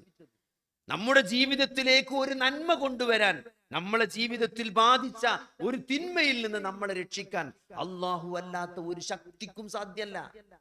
അപ്പൊ ഞാൻ എല്ല് ഡോക്ടറാണ്. പലപ്പോഴും ഞാൻ കോട്ടക്കൽ ഭാഗത്താണ് ജോലി ചെയ്യുന്നത്. അവിടെ പേഷ്യൻസ് ഒക്കെ ചിലപ്പം വരുമ്പോൾ എല്ലൊക്കെ പൊട്ടിയിട്ട് അത് ചെറുതായിട്ട് ശരിയാക്കുമ്പോൾ ചെറിയ വേദനയൊക്കെ ഉണ്ടാവും. ചിലപ്പം നമ്മൾ ധരിപ്പിക്കാതൊക്കെ ചിലപ്പോൾ ചെറിയ പരിപാടിയൊക്കെ ചെയ്യുമ്പോൾ, അപ്പൊ ചില ആളുകൾക്ക് ഒരു ഉമ്മ പറഞ്ഞു, യാഹൂ തങ്ങളെ കാക്കണേ. നിങ്ങൾ ആലോചിക്ക്, യാഹൂ തങ്ങളെ കാക്കണേ. ആരാണ് യാഹൂ തങ്ങള്? 2 ജാറത്തിൽ കഴിയുന്ന ആളാണ് യാഹൂ തങ്ങള്. 2 ബസ് സ്റ്റോപ്പിൽ ജാറുണ്ട്, അപ്പുറവും ഇപ്പുറവും. എൻ്റെ അടിയിൽ കൂടെ കണക്ഷൻ ഉണ്ട് എന്നാ പറയുന്നത്. കുറച്ചേരം അവിടെ ഉണ്ടാവും, കുറച്ചേരം ഇവിടെ ഉണ്ടാവും. എപ്പോഴാണ് ഇവിടെ എപ്പോഴാണ് അവിടെ എന്ന് അറിയില്ല. അതുകൊണ്ട് 2ലും ആൾക്കാർ പോകും. അപ്പൊ ഞാൻ അമ്മാനോട് ചോദിച്ചു, പടച്ചോനെ വിളിച്ചാ പോരെ, പടച്ചോനെ അള്ളാനെ വിളിച്ചാ പോരെ, അള്ളല്ലേ കാക്കണെന്ന് ചോദിച്ചപ്പം ഒക്കെ നമ്മളെ ആൾക്കാരാണെന്നാ പറഞ്ഞത്. അത്രയും ഇഗ്നറൻസ് ആണ് ആൾക്കാർക്ക്. എങ്ങനെ ഒക്കെ നമ്മളാണ്? അള്ളാഹുവിനെ മാത്രമേ വിളിക്കാൻ പാടുള്ളൂ. മുഹമ്മദ് നബി സല്ലല്ലാഹു അലൈഹി വസല്ലമ മക്കയിൽ പ്രവാചകനായി നിയോഗിതനായത് അള്ളാഹുവാണ് ആകാശഭൂമികളെ സൃഷ്ടിച്ചത് എന്ന് പഠിപ്പിക്കാനല്ല. അത് മക്കക്കാർക്ക് അറിയുമായിരുന്നു. അള്ളാഹുവാണ് ആകാശഭൂമികളെ സൃഷ്ടിച്ചത്, അള്ളാഹുവാണ് മഴ വർഷിപ്പിക്കുന്നത്, അള്ളാഹുവാണ് മരിപ്പിക്കുന്നത്. ഇതൊക്കെ അവർക്ക് അറിയുന്ന കാര്യങ്ങളാണ്. അത് പറയാനല്ല മുഹമ്മദ് നബി സല്ലല്ലാഹു അലൈഹി വസല്ലമ വന്നത്. പിന്നെ അവർ ആരാധിച്ചിരുന്ന, അവർ ഇടയാളക്കാരനാക്കിയിരുന്ന, അവർ ശുപാർശകരായി സ്വീകരിച്ചിരുന്ന, മുൻപ് ജീവിച്ചിരുന്ന മഹാന്മാരായ ലാത്തയെ പോലത്തെ ആളുകളെ അവർ ഇടയാളന്മാരും ശുപാർശക്കാരുമായി സ്വീകരിച്ചിരുന്നു. ചെറിയ ചെറിയ കാര്യങ്ങൾക്കൊക്കെ ലാത്ത മതി എന്നാണ് അവർ പറഞ്ഞിരുന്നത്. ആരായിരുന്നു ലാത്ത? അവിടെ മക്കയിൽ ജീവിച്ചു പോയ നല്ലൊരു മനുഷ്യനായിരുന്നു. ആളുകൾക്കൊക്കെ വളരെ സേവനം ചെയ്ത നല്ലൊരു മുത്തഖിയായ നല്ലൊരു മനുഷ്യനായിരുന്നു അദ്ദേഹം മതി ശുപാർശക്ക് എന്ന് വിശ്വസിച്ചവരായിരുന്നു മക്കക്കാര്. എല്ലാത്തിനൊന്നും പടച്ചോനെ കൂട്ടണ്ട, ചിലതൊക്കെ ചെറുതിനൊക്കെ ലാത്ത മതി എന്ന് വിശ്വസിച്ചവരായിരുന്നു മക്കക്കാര്. ആ ലാത്തയെ വിളിക്കരുത് എന്ന് പറയാനാണ്, ആ ലാത്തയെ നിങ്ങൾ ആരാധിക്കരുത്, ലാത്തയെ ശുപാർശക്കാരനാക്കരുത് എന്ന് പറയാനാണ് മുഹമ്മദ് നബി സല്ലല്ലാഹു അലൈഹി വസല്ലമ മക്കയിൽ വന്നത്. അപ്പൊ അതുകൊണ്ട് കൃത്യമായ തൗഹീദ് നമ്മൾ കൃത്യമായിട്ട് മനസ്സിലാക്കണം. അള്ളാഹു മാത്രമാണ് ആരാധിക്കപ്പെടാൻ അർഹൻ. ആരാധനയുടെ ഒരു ഭാവവും അള്ളാഹു അല്ലാത്ത ഒരാൾക്കും നൽകരുത്. അള്ളാഹു അല്ലാത്ത ഒരാളെ കൊണ്ട് നിങ്ങൾ സത്യം ചെയ്ത് പറയരുത്. അള്ളാഹു അല്ലാത്ത ഒരാൾക്ക് നിങ്ങൾ ബലി നൽകരുത്. അള്ളാഹുവിന്റെ പേരിലല്ലാതെ നിങ്ങൾ ബലി അർപ്പിക്കരുത്. അള്ളാഹിനെ കൊണ്ടല്ലാതെ നിങ്ങൾ സത്യം ചെയ്യരുത്. അള്ളാഹു അല്ലാത്ത ഒരു ശക്തിക്ക് നിങ്ങളുടെ ജീവിതത്തിൽ എന്തെങ്കിലും ഒരു നന്മ കൊണ്ടുവരാൻ സാധിക്കുമെന്ന് നിങ്ങൾ വിശ്വസിക്കരുത്. നിങ്ങളെ ജീവിതത്തിൽ ബാധിച്ച ഒരു ദുരിതത്തിൽ നിന്ന് അള്ളാഹു അല്ലാത്ത ഒരു ശക്തിക്ക്, അതെന്തുമാകട്ടെ, അത് ജാറത്തിലോ പുണ്യപുരുഷന്മാരോ പുണ്യപരമോ പുഷ്പമോ എന്ത് ജിന്നോ മിൻസോ എന്തുമാകട്ടെ, അവർക്ക് എന്തെങ്കിലും ഒരു കഴിവുണ്ട് നമ്മുടെ ജീവിതത്തിൽ ബാധിച്ച ഒരു തിന്മയെ ഇല്ലാതാക്കാൻ അവർക്ക് സാധിക്കുമെന്ന് നിങ്ങൾ വിശ്വസിക്കുന്നുണ്ടെങ്കിൽ അതാണ് ശിർക്ക്, അതാണ് ബഹുദൈവ വിശ്വാസം. അതല്ലാതെ വിഗ്രഹത്തിന് മുമ്പിൽ പോയി പൂജിക്കലല്ല. അത് മാത്രമല്ല ബഹുദൈവ വിശ്വാസം എന്നത്, അത് പഠിപ്പിക്കാനാണ് അമ്പിയാക്കന്മാര് വന്നത്. അത് പഠിപ്പിക്കാനാണ് സഹാബത്തുകളും സലഫുകളും അവരുടെ ജീവിതം ഒഴിഞ്ഞു വെച്ചത്. ഇതാണ് ഇസ്ലാമിന്റെ തൗഹീദ്. അത് കൃത്യമായിട്ട് മനസ്സിലാക്കിയിട്ടില്ലെങ്കിൽ സഹോദരങ്ങളെ, നമ്മുടെ ജീവിതം വലിയ നഷ്ടമായിരിക്കും. കാരണം അവർക്കേ അള്ളാഹു പരലോകത്ത് നിർഭയത്വം നൽകുള്ളൂ. നിർഭയത്വം നോക്കി, ഇവിടെ വിചാരണ കഴിഞ്ഞ് സ്വർഗത്തിലെത്തണമെങ്കിൽ, ആ പരലോകത്ത് ആ വിചാരണ സന്ദർഭത്തിൽ നമുക്ക് നിർഭയത്വം കിട്ടണമെങ്കിൽ അത് അള്ളാഹുവിനെ മാത്രം ആരാധിച്ചവര്, ആ തൗഹീദിൽ ശിർക്ക് കലരാത്ത വിശ്വാസമുള്ള ആളുകൾക്ക് അള്ളാഹു നിർഭയത്വം ഓഫർ ചെയ്യണുള്ളൂ. അപ്പൊ അതുകൊണ്ട് ഈ ഒരു വിഷയം നമ്മൾ കൃത്യമായിട്ട് മനസ്സിലാക്കുക. അതേപോലെ തന്നെ സഹോദരങ്ങളെ, നമ്മൾ സുന്നത്തിന്റെ കാര്യത്തിൽ അള്ളാഹുവിന്റെ റസൂൽ എന്തൊന്ന് പഠിപ്പിച്ചോ അതാണ് ദീനെന്ന്. ദീനെന്നത് സമാവിയാണ്, ആകാശ ലോകത്തിൽ നിന്നിറങ്ങിയതാണ്. അത് നമുക്ക് തീരുമാനിക്കാൻ പറ്റുന്ന കാര്യമല്ല. ഒരു കാര്യം ദീനാണ് എന്നത് ഇവിടെ നിശ്ചയിക്കപ്പെട്ട് കഴിഞ്ഞ കാര്യമാണ്. അത് തീരുമാനിക്കാൻ അള്ളാഹു ആരെയും ചുമതലപ്പെടുത്തിയിട്ടില്ല. അത് വഹിയിലൂടെ, ഖുർആനിലൂടെ, ഹദീസിലൂടെ അള്ളാഹു നമുക്ക് പഠിപ്പിച്ചു തന്ന കാര്യമാണ്. അതുകൊണ്ട് റസൂലിന്റെ കാലത്ത് എന്തൊന്ന് ദീനാണോ അത് ഇന്നും ദീനാണ്. പുതുതായിട്ട് നമുക്ക് ഒരു ദീനിന്റെ ഇബാദത്തോ ഒരു കർമ്മങ്ങളോ പുതുതായിട്ട് നമുക്ക് ദീനിലേക്ക് എഴുതി ചേർക്കാൻ സാധ്യമല്ല. കാരണം അൽ-യൗമ അക്മൽതു ലക്കും ദീനക്കും, ഇന്നേ ദിവസം നിങ്ങളുടെ മതത്തെ നിങ്ങൾക്ക് ഞാൻ പൂർത്തിയാക്കി തന്നു എന്ന് അള്ളാഹു ആയത്ത് അവതരിപ്പിച്ചതാണ്. അത് മതം പൂർത്തിയാക്കപ്പെട്ട കാര്യമാണ്. അതിലേക്ക് ഒന്നും തന്നെ ചേർക്കാൻ സാധ്യമല്ല. ഞാൻ അത് പറയാനുള്ള കാരണം എന്താ അറിയോ? ഒരു പേഷ്യന്റിനെ ഒരു ഉമ്മ സർജറിക്കും വേണ്ടി ഇങ്ങനെ ഓപ്പറേഷൻ ടേബിളിൽ കയറ്റി കിടത്തിയേക്കാം. അപ്പൊ ഉമ്മ ഭയങ്കരമായിട്ട് വിറക്കുന്നുണ്ട്. അപ്പൊ ഞാൻ അമ്മാനോട് ചോദിച്ചു, എന്താ ഇത്ര പേടി? ഞാൻ ആദ്യമായിട്ടാ മോനെ ജീവിതത്തിൽ ഓപ്പറേഷൻ, എത്ര കാലന്റെ മേത്തൊരു സൂചിയും കൂടി കുത്തിയിട്ടില്ല, ബേജാറുകൊണ്ടാണ് പറഞ്ഞു. അപ്പൊ ഞാൻ ഈ പഴയ സ്ത്രീകൾക്കൊക്കെ യാസീന് കേട്ട ഒരു സമാധാനം ഉണ്ടാവും. പിന്നെ ഇങ്ങനെ സ്ഥിരമായിട്ട് ഓതുന്ന സാധനം യാസീൻ. അപ്പൊ ഞാൻ യാസീൻ എന്റെ ഫോണിൽ യാസീന് ഉറക്കെ വെച്ചെടുത്തു. അപ്പൊ യാസീൻ നിങ്ങൾക്ക് അറിയാലോ, അതിപ്പോ ഒരു 25-30 മിനിറ്റ് കൊണ്ട് യാസീൻ തീരും മെല്ലോതിയാല്, അല്ലെ? അത്ര മൈലേജ് ഇട്ടുള്ളതിന്. അപ്പോ മലക്കൂത്ത് കുല്ലി ഷൈഇൻ വഇലൈഹി തുർജഊൻ എന്ന് ചൊല്ലിയതോടു കൂടി ഇമ്മ എന്നോട് ചോദിക്കാണ്, അതിന്റെ അടുത്ത് നാരിയ സലാത്ത് ഉണ്ടോ?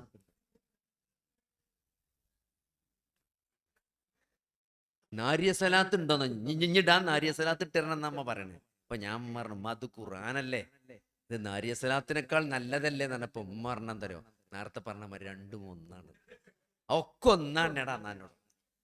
അപ്പൊ നാരിയ സ്വലാത്ത് എന്തെങ്കിലും വിചാരിച്ച് അതാരോ പിൽക്കാലത്ത് എഴുതിയുണ്ടാക്കിയ ഒരു സലാത്താണ്.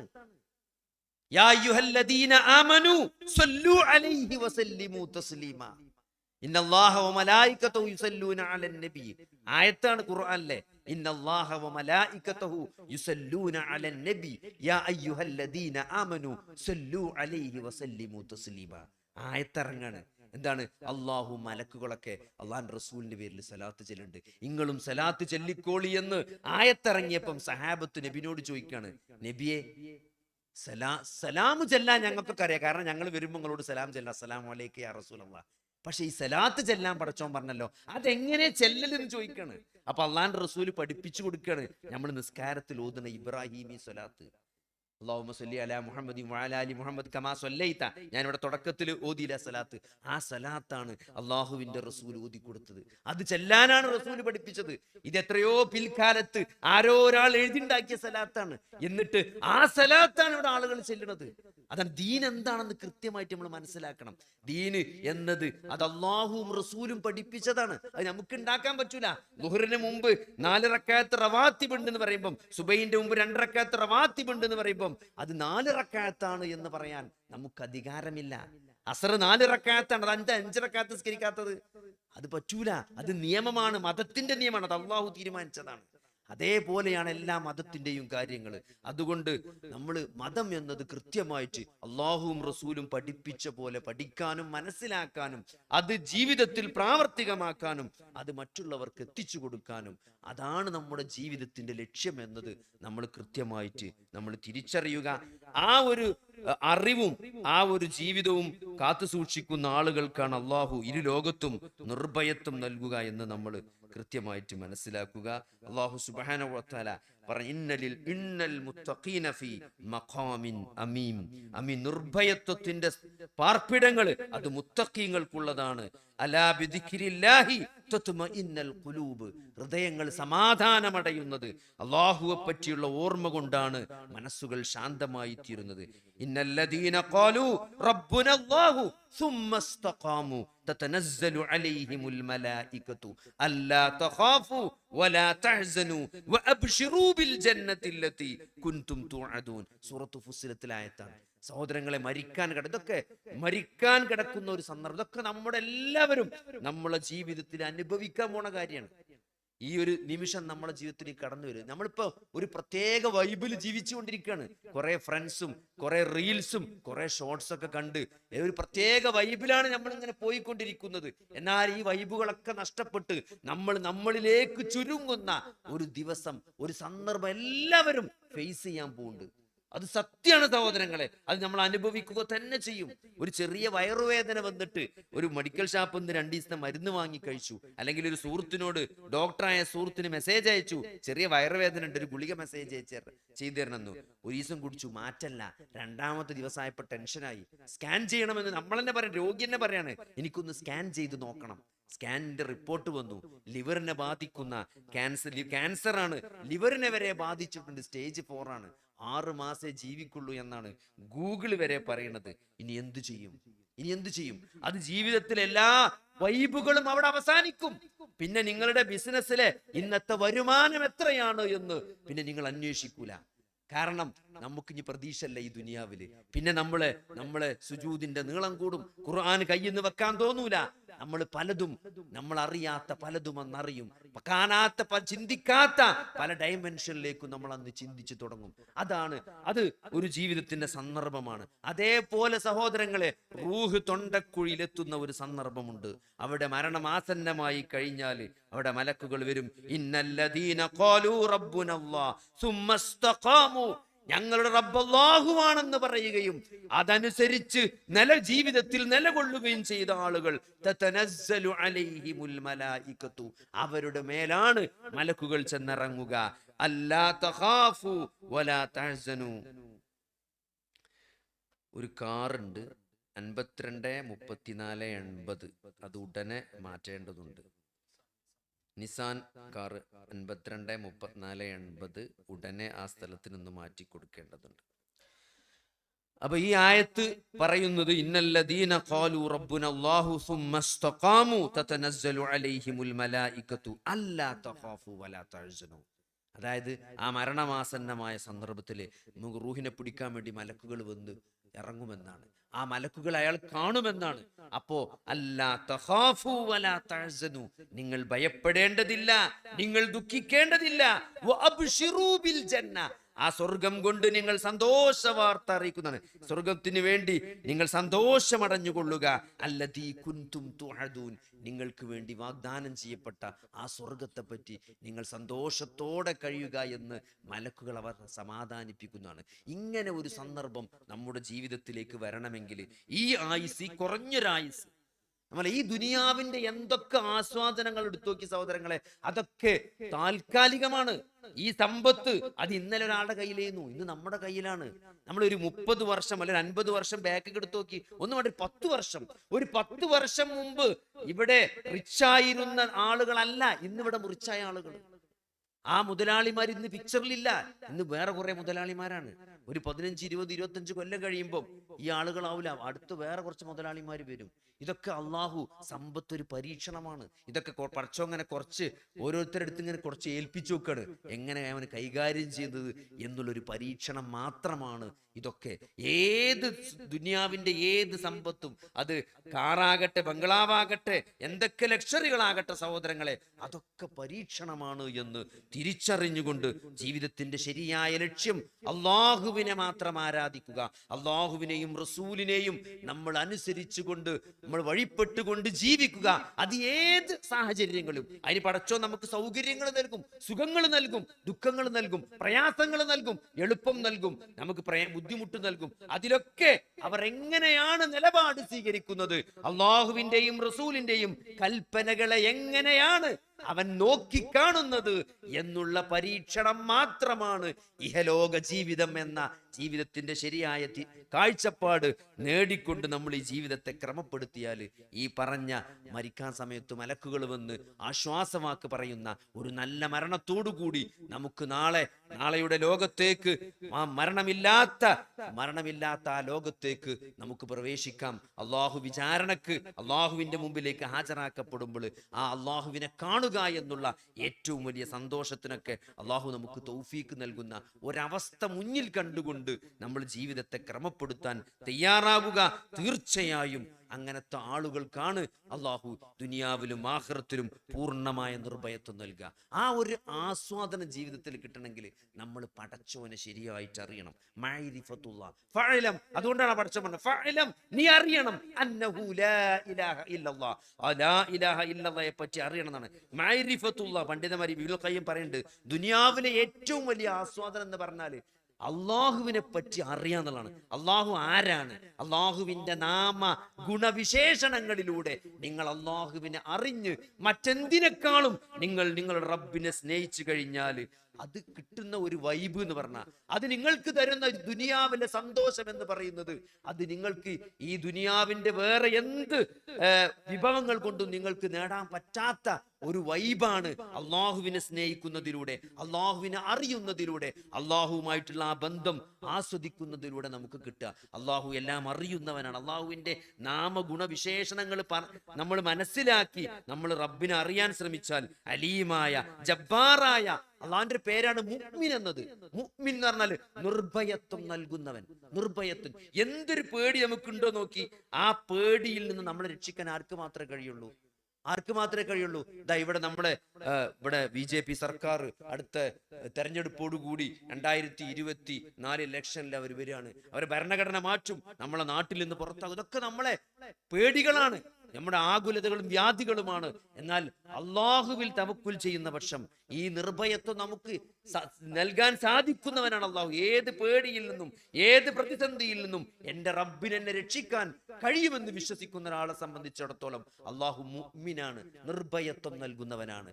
അള്ളാഹു വദൂദാണ്, അള്ളാഹു റഹ്മാനാണ്, അള്ളാഹു ജബ്ബാറാണ്. ഇങ്ങനെ അള്ളാഹുവിന്റെ നാമഗുണവിശേഷണങ്ങളിലൂടെ അള്ളാഹുവിനെ അറിയുകയും മറ്റെന്തിനേക്കാളും അള്ളാഹുവിനെയും റസൂലിനെയും സ്നേഹിക്കുന്ന ഒരാൾക്ക് ഈ ജീവിതം ആസ്വദിക്കാൻ പറ്റും, ഈ ഈമാൻ ആസ്വദിക്കാൻ പറ്റും. അതുകൊണ്ട് അള്ളാഹ് എന്നുള്ള ഒരു വികാരം അത് നമ്മുടെ മനസ്സിൽ നിറയണം. അത് തന്നെയാണ് ഈ ദീൻ എന്ന് പറഞ്ഞത്. നിങ്ങൾ നോക്കി, നമ്മളെ മതം എന്ന് പറയുന്നത് പടച്ചവനുമായുള്ള, തന്റെ റബ്ബുമായിട്ടുള്ള ഈ കണക്ഷൻ ഇങ്ങനെ ഒരു 5G, ഇപ്പോഴുള്ള ഏറ്റവും വലിയ 5G ആണെങ്കിൽ 5G, ആ 5Gന് അപ്പുറത്തേക്ക് നമ്മൾ ഈ കണക്ഷൻ അങ്ങനെ കൊണ്ടുപോകാൻ വേണ്ടി ഡിസൈൻ ചെയ്തതാണ് ഈ ദീന്.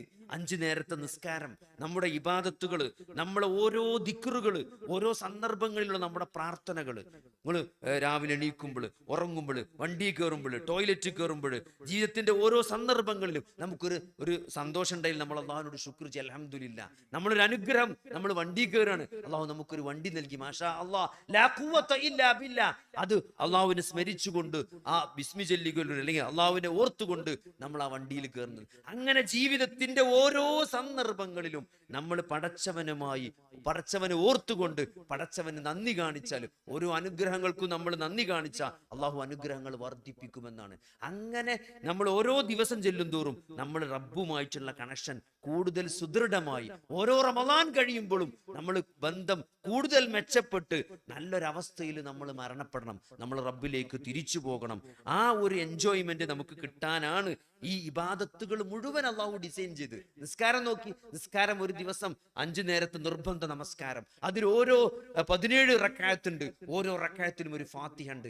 ആ ഫാത്തിഹയിൽ നമ്മൾ റബ്ബുമായി സംസാരിക്കുകയാണ്. അൽഹംദുലില്ലാഹി റബ്ബിൽ ആലമീൻ, അൽഹംദുലില്ലാഹി റബ്ബിൽ ആലമീൻ എന്ന് മനസ്സിന്റെ ഉള്ളിൽ തട്ടിയിട്ട് പറയാൻ എന്ത് തടസ്സമാണുള്ളത്?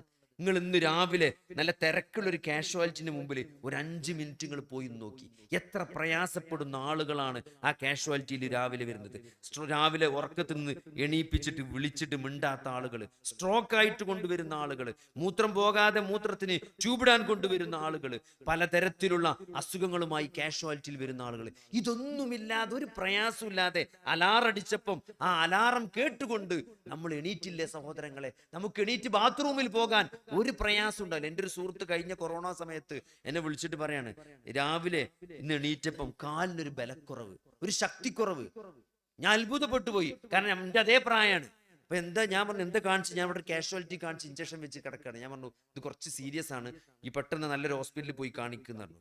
അങ്ങനെ അദ്ദേഹം കാണിച്ച്, കൊറോണന്റെ സമയത്താണ്, അദ്ദേഹത്തിന് ശ്വാസതടസ്സം ചെറിയൊരു ശ്വാസം മുട്ടലുണ്ടായിരുന്നു. അതുകൊണ്ട് കോവിഡ് ആണെന്ന് വിചാരിച്ച് കോവിഡിന്റെ ടെസ്റ്റ് ചെയ്തു, പക്ഷെ നെഗറ്റീവാണ്. അങ്ങനെ CT സ്കാൻ എടുത്തു ചെസ്റ്റിന്റെ. അപ്പോൾ കോവിഡ് ബാധിച്ച പോലെ CT സ്കാനിൽ മൊത്തം ലങ്സിൽ മൊത്തം നീര് കെട്ടി കിടക്കുകയാണ്. അപ്പൊ കോവിഡ് ആണ്, ടെസ്റ്റ് നെഗറ്റീവ് ആണെങ്കിലും ശ്വാസകോശം CT സ്കാനിൽ കോവിഡിന്റെ അതേ ലക്ഷണങ്ങളാണ് കാണിക്കുന്നത് എന്ന് പറഞ്ഞുകൊണ്ട് അദ്ദേഹത്തെ ICUലേക്ക് മാറ്റുകയാണ് ചെയ്തത്. ICUലേക്ക് മാറ്റി കോവിഡ് ആണെന്ന് പറഞ്ഞിട്ട്. പക്ഷേ അദ്ദേഹത്തിന്റെ രക്തത്തിന്റെ അളവ് കുറവായിരുന്നു. അങ്ങനെ 2 ദിവസം കഴിഞ്ഞപ്പോൾ ടെസ്റ്റ് റിപ്പോർട്ട് വന്നു, അദ്ദേഹത്തിന് ബ്ലഡ് ക്യാൻസർ ആണ്, ലുക്കീമിയാണ്, ബ്ലഡ് ക്യാൻസർ. അതിന്റെ ഏറ്റവും ലാസ്റ്റ് സ്റ്റേജിൽ ലുക്കീമ മൊത്തം സ്പ്രെഡായി ശ്വാസകോശത്തെ ബാധിച്ച് ശ്വാസം കിട്ടാത്ത, ഓക്സിജൻ കുറഞ്ഞ കോവിഡിന്റെ അതേപോലത്തെ ഒരു അവസ്ഥയിലാണ്, വെന്റിലേറ്ററിലാണ് അദ്ദേഹം കിടക്കുന്നത്.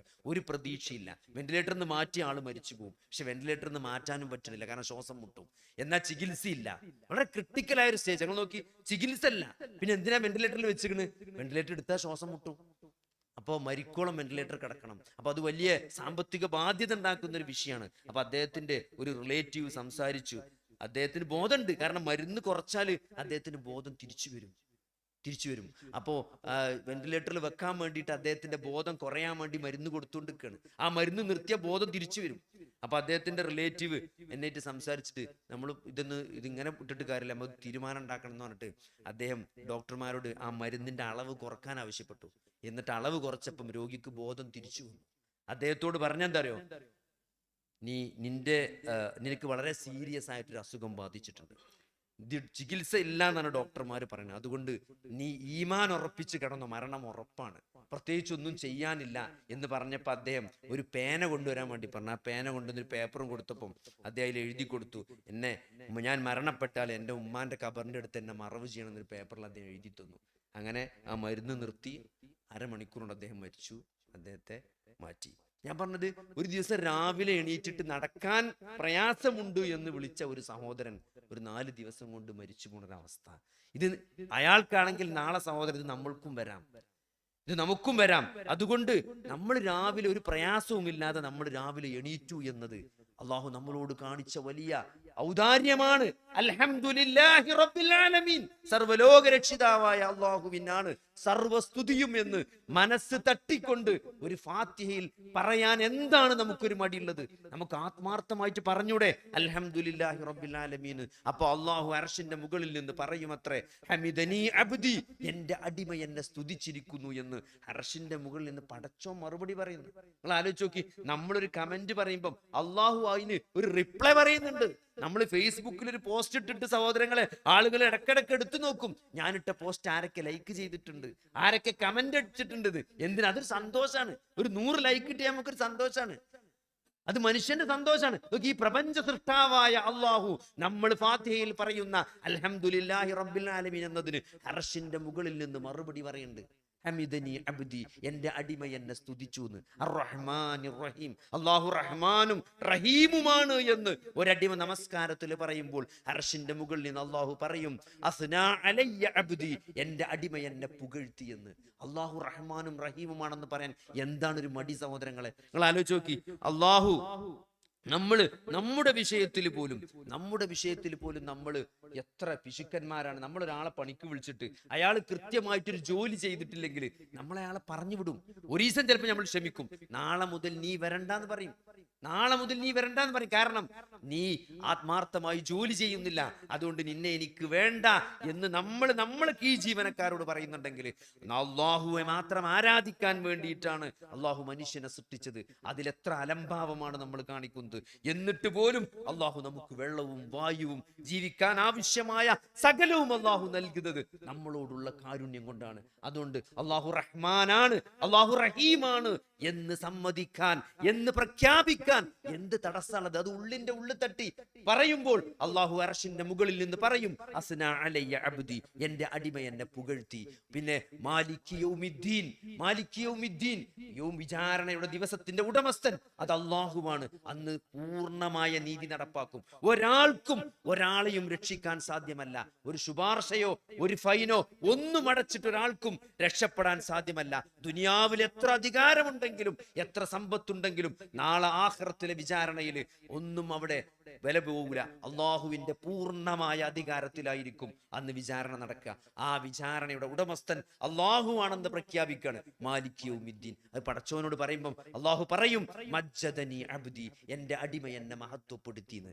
ഇഹ്ദിനസ് സിറാത്തുൽ മുസ്തഖീം, അല്ല ഇയ്യാക നഅ്ബുദു വ ഇയ്യാക നസ്തഈൻ, ഞാൻ നിന്നെ മാത്രം ആരാധിക്കുന്നു, നിന്നോട് മാത്രം സഹായം തേടുന്നു. അപ്പൊ അള്ളാഹു അർശിന്റെ മുകളിൽ നിന്ന് പറയും ഞാനും എന്റെ അടിമയും തമ്മിലുള്ള കോൺട്രാക്ട് ആണ്, അഗ്രിമെന്റ് ആണ്, കരാറാണ്. അപ്പൊ ഇഹ്ദിനസ് സിറാത്തുൽ മുസ്തഖീം എന്ന് പറയും. അപ്പോ അള്ളാഹു പറയും എന്താണ് ഇഹ്ദിനസ് സിറാത്തുൽ മുസ്തഖീം എന്ന് പറയുന്ന സഹോദരൻ എന്താണ് പറയുന്നത്? സിറാത്തുൽ മുസ്തഖീമിലേക്ക് എനിക്ക് ഗൈഡൻസ് തരണേ എന്ന് പറയുമ്പോൾ ശരിയായ മാർഗം കാണിച്ചു തരണമേ എന്നതിനർത്ഥമുണ്ട്. ആ മാർഗത്തിൽ ജീവിക്കാനുള്ള തൗഫീക്ക് തരണേ എന്നർത്ഥമുണ്ട്. ആ മാർഗത്തിൽ നീ എന്നെ മരിപ്പിക്കണേ എന്നുള്ള 3 ആശയങ്ങളാണ് ഇഹ്ദിനസ് സിറാത്തുൽ മുസ്തഖീമിലുള്ളത്. വെറും ഒരു ഗൈഡൻസ് തരുന്നത് മാത്രമല്ല, ആ ഗൈഡൻസ് അനുസരിച്ച് ജീവിക്കാനുള്ള തൗഫീക്ക്. ഇപ്പോ ബാങ്ക് കൊടുക്കുമ്പോൾ പള്ളിയിൽ പോകണമെന്ന അറിവുണ്ട്, താല്പര്യമുണ്ട്, പക്ഷെ ഒരു തടസ്സം വരാതിരിക്കണം.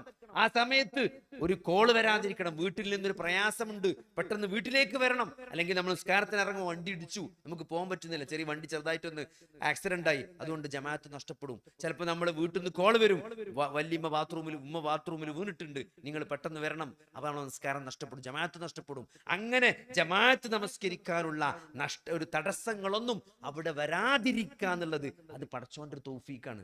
ഇഹ്ദിനസ് സിറാത്തുൽ മുസ്തഖീം എന്ന് പറയുമ്പോൾ പൂർണ്ണമായി ആ ഇഹ്ദിനസ് സിറാത്തുൽ മുസ്തഖീമിൽ ജീവിക്കാനുള്ള തൗഫീഖ് അള്ളാഹിനോട് ചോദിക്കുന്നുണ്ട്. പിന്നെ അതിൽ തന്നെ മരിക്കാനുള്ള തൗഫീഖ്, ഇങ്ങനെയൊക്കെ ജീവിച്ച് ലാസ്റ്റ് നല്ലൊരു അവസ്ഥയിൽ ഈമാനോടുകൂടി മരിക്കാനുള്ള തൗഫീഖും ഇഹ്ദിനസ് സിറാത്തുൽ മുസ്തഖീമിൽ നമ്മൾ ചോദിക്കേണ്ടതാണ്. അപ്പൊ ഇഹ്ദിനസ് സിറാത്തുൽ മുസ്തഖീം എന്ന് നമ്മൾ ഫാത്തിഹയിൽ പറയുമ്പോൾ ഈ 3 ആശയങ്ങളും നമ്മളെ മനസ്സിലേക്ക് വരണം. ആ സിറാത്തുൽ മുസ്തഖീം എന്താണെന്നാണ് അത് അമ്പിയാക്കന്മാരും സ്വാലിഹീങ്ങളും ശുഹദാക്കളും കടന്നുപോയ ഇസ്ലാമിന്റെ വിശാലമായ രാജമാർഗമാണ്. അതാണ് സിറാത്തുൽ ലദീന അൻഅംത അലൈഹിം ഗൈറിൽ മഗ്ളൂബി അലൈഹിം വലദ്ദാലീൻ. 2 കൂട്ടർ ഈ മാർഗത്തിൽ തെറ്റിപ്പോയി. ഒന്ന്, ഇതൊക്കെ മനസ്സിലാക്കി ഇതനുസരിച്ച് ജീവിക്കാതെ പോയ ആളുകൾ. 2, ഇത് മനസ്സിലാക്കാൻ ശ്രമിക്കാതെ വഴിതെറ്റിപ്പോയ ആളുകൾ. ഈ 2 കൂട്ടരിലും നീ എന്നെ ചേർക്കല്ലേ എന്ന് പറയുമ്പോൾ അർശിന്റെ മുകളിൽ നിന്ന് അള്ളാഹു പറയുമെന്നാണ്. എന്ത് പറയും? ആ നമ്മൾ ഒന്നിച്ച് മലക്കുകളും മനുഷ്യരും ഒന്നിച്ചാമീൻ പറയുമ്പോൾ അള്ളാഹു പറയുമെന്നാണ്. എന്റെ അടിമ ചോദിച്ചത് മുഴുവനും അവനുണ്ട് എന്ന് അള്ളാഹു അർശിന്റെ മുകളിൽ നിന്ന് പറയും. ഇതാണ് ഒരു ഫാത്തിഹ എന്ന് പറഞ്ഞാൽ. ഇങ്ങനത്തെ 17 ഫാത്തിഹ ഒരു മുസ്ലിം ഒരു നിർബന്ധമായും ഒരു ദിവസം ചെല്ലുന്നുണ്ട്. ഇത്രയും പടച്ചോടിനോട് കണക്ഷൻ ഉണ്ടാകാനുള്ള വേറെ എന്ത് മാർഗമുള്ള ഇത് നമ്മളൊന്ന് ആത്മാർത്ഥമായി നിസ്കരിക്കുമ്പോൾ ഈ ഫാത്തിഹന്റെ വിഷയത്തിലെങ്കിലും ശരീര ആത്മാർത്ഥത കാണിച്ചിട്ടുണ്ടെങ്കിൽ നമ്മളും പടച്ചോ പടച്ചോനും തമ്മിലുള്ള ബന്ധം എത്രമാത്രം സുദൃഢമാകും. അതുകൊണ്ട് ഓരോ സന്ദർഭങ്ങൾ, ഓരോ ചെറിയ കാര്യത്തിനും നമ്മൾ പടച്ചോനോട് പ്രാർത്ഥിക്കുക. സഹാബത്തിനെ പറ്റി പറഞ്ഞത് ചെരുപ്പിന്റെ വാറ് പൊട്ടിയാൽ പോലും അവര് അള്ളാഹുവിനോട് പ്രാർത്ഥിക്കുമായിരുന്നു എന്നാണ്. ചെരുപ്പിന്റെ വാറ് പൊട്ട പഴയ ജനറേഷൻ, പുതിയ ജനറേഷൻ ചിലപ്പോൾ അത് അറിയുണ്ടാവില്ല. നമ്മളൊക്കെ ചെറുപ്പകാലത്ത് ഈ ചെറിയ VKSന്റെ ചെരുപ്പ് ഉണ്ടാവും, അതിന്റെ വാറ് ഇങ്ങനെ ഇടക്കിടക്ക് അതിന്റെ ദീന്ന് ചാടിപ്പോരും. അതിങ്ങനെ വിരലോണ്ട് ജസ്റ്റ് തള്ളിയാൽ മതി, അതിന് പടച്ചോനെ വിളിച്ചേണ്ട ആവശ്യമൊന്നുമില്ല.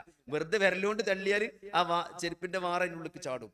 അത്രയും നിസ്സാരമായ കാര്യങ്ങൾക്ക് പോലും അവർ അള്ളാഹുവിനോട് പ്രാർത്ഥിച്ചിരുന്നു എന്നാണ് സഹാബത്ത്. അപ്പൊ അതുകൊണ്ട് ഏത് കാര്യത്തിനും നമ്മളിപ്പോ വണ്ടി കയറുമ്പോ പടച്ചോനെ ഞാൻ വീട്ടിലേക്ക് പോവുകയാണ്, അതുകൊണ്ട് മനസ്സിന്റെ ഉള്ളിൽ നിന്ന് നമ്മൾ സുബ്ഹാനല്ലദീ സഖറനക നമ്മൾ പ്രാർത്ഥിക്കും. പക്ഷെ ആ പ്രാർത്ഥനകളൊക്കെ തികച്ചും യാന്ത്രികമായി മാറിയിട്ടുണ്ട്. പടച്ചോനെ ഓർമ്മിക്കില്ല നമ്മൾ ആ പ്രാർത്ഥനയിൽ. നമ്മൾ മനസ്സിന്റെ ഉള്ളിൽ നിന്ന് ഒരു തേട്ടം, ഞാൻ വീട്ടിലേക്ക് പോവുകയാണ്, വലിയ പ്രയാസമൊന്നുമില്ല, ആക്സിഡന്റ് ഒന്നും ഇല്ലാതെ എന്നെ വീട്ടിൽ എത്തിച്ചേരണേ എന്ന് ആത്മാർത്ഥമായി പറയാം. വീട്ടിലെത്തുമ്പോൾ ആ വീട്ടിലേക്ക് കയറുമ്പോഴുള്ള ഒരു പ്രാർത്ഥന. അങ്ങനെ മുഴുവൻ ഓരോ സന്ദർഭങ്ങളിലും നമുക്ക് എന്ത് ചെറിയ വിഷമം ഉണ്ടെങ്കിലും, ഇപ്പൊ കുട്ടിക്ക് നാളെ LKG നമ്മൾ പാട്ട് പഠിപ്പിച്ചു കൊടുത്തിട്ടുണ്ട്, നാളെ കുട്ടിക്ക് LKG പാട്ട് പാടണം.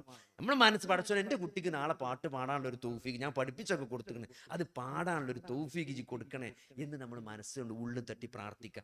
ഓരോ ചെറിയ കാര്യങ്ങൾക്കും നമ്മൾ അള്ളാഹുവിനോട് പ്രാർത്ഥിക്കുമ്പോൾ നമ്മളും പടച്ചോനായിട്ട് ഭയങ്കരമായ ഒരു ബന്ധം വരും. ആ ബന്ധം നമുക്ക് ആസ്വദിക്കാൻ പറ്റണം. നോക്കി, അങ്ങനെ ഒന്നും നഷ്ടമല്ല. നിങ്ങൾ ഈ ദുനിയാവില് എൻ്റെ കുട്ടിക്ക് LKG കുട്ടിക്ക് പാട്ട് പാടാനുള്ള തൗഫീഖ് കൊടുക്കണേ എന്ന് പ്രാർത്ഥിക്കുന്നത് ആരാധനയാണ്. പ്രാർത്ഥന അത് തന്നെയാണ് ആരാധന. നിങ്ങൾ അള്ളാഹിനോട് പ്രാർത്ഥിക്കുന്നുണ്ടോ, അത് ആരാധനയാണ്. അത് ഭൗതിക കാര്യമാകട്ടെ, എത്ര നിസ്സാരമാകട്ടെ, അത് പ്രാർത്ഥനയാണ്, അത് ആരാധനയാണ്. അതിന് കൂലിണ്ടാവും.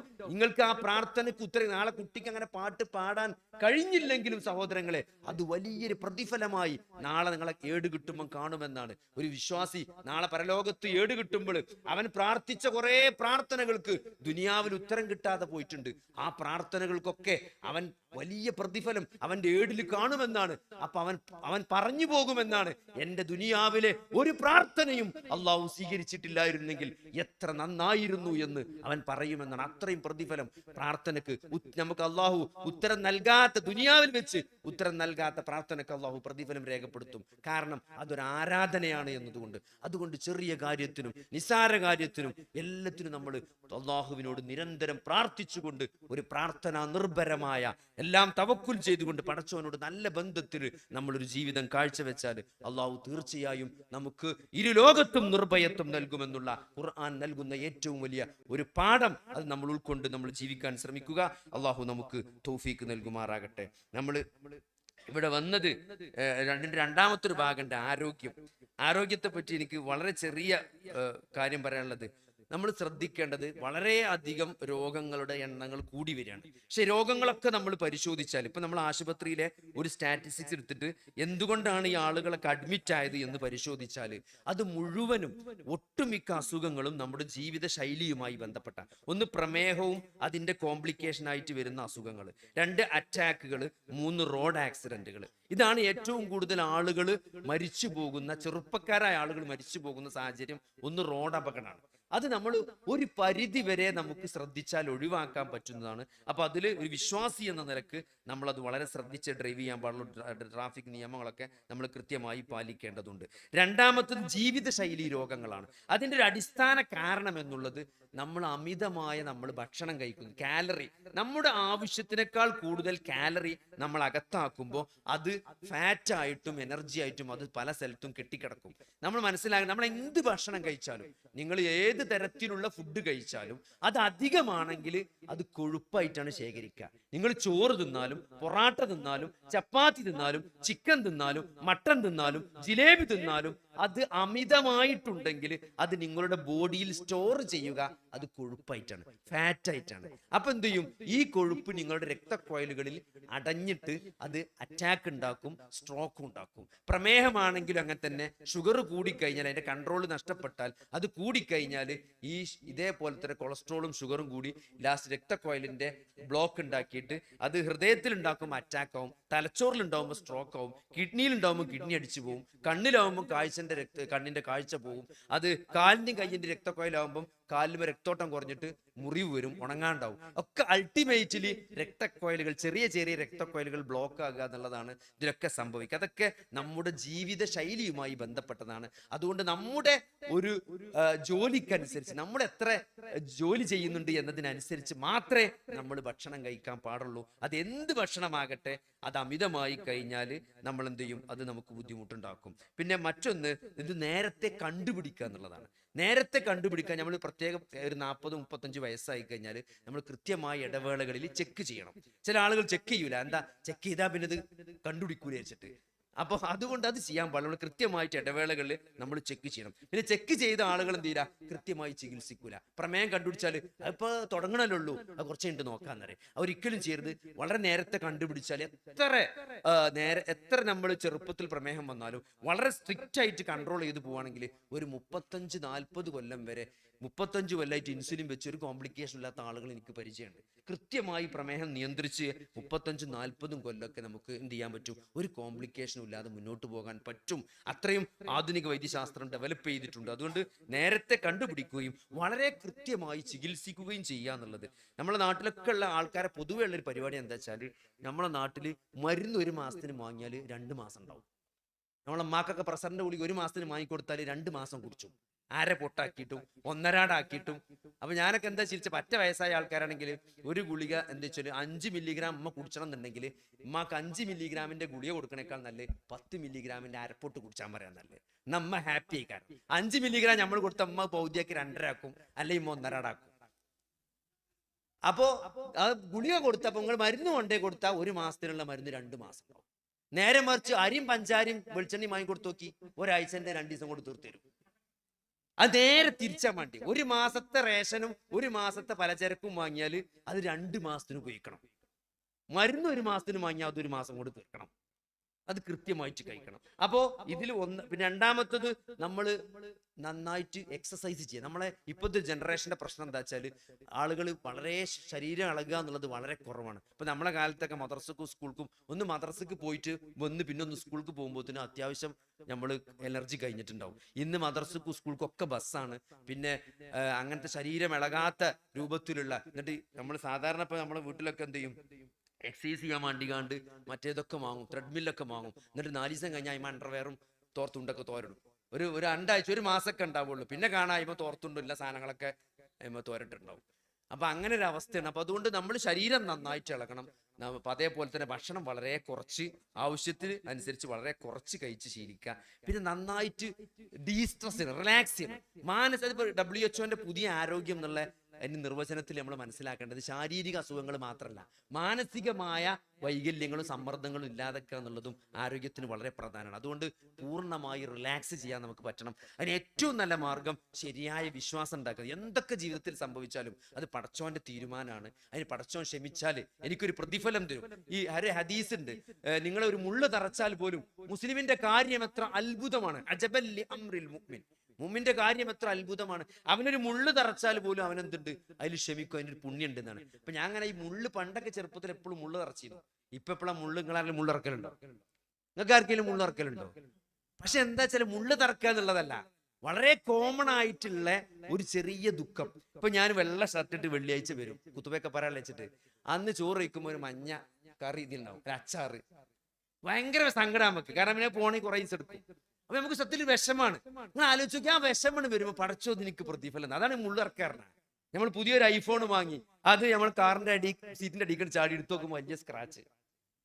എന്തൊരു സങ്കടം നോക്കിങ്ങള്. പക്ഷെ അതിന് പടച്ചോ പ്രതിഫലം. അതാണ് മുസ്ലിമിന്റെ കാര്യം അത്ഭുതമാണ്. അവന്റെ മനസ്സിന് എന്ത് വിഷമുണ്ടായോ അതിന് പടച്ചോ ഒരു പ്രതിഫലം തരും.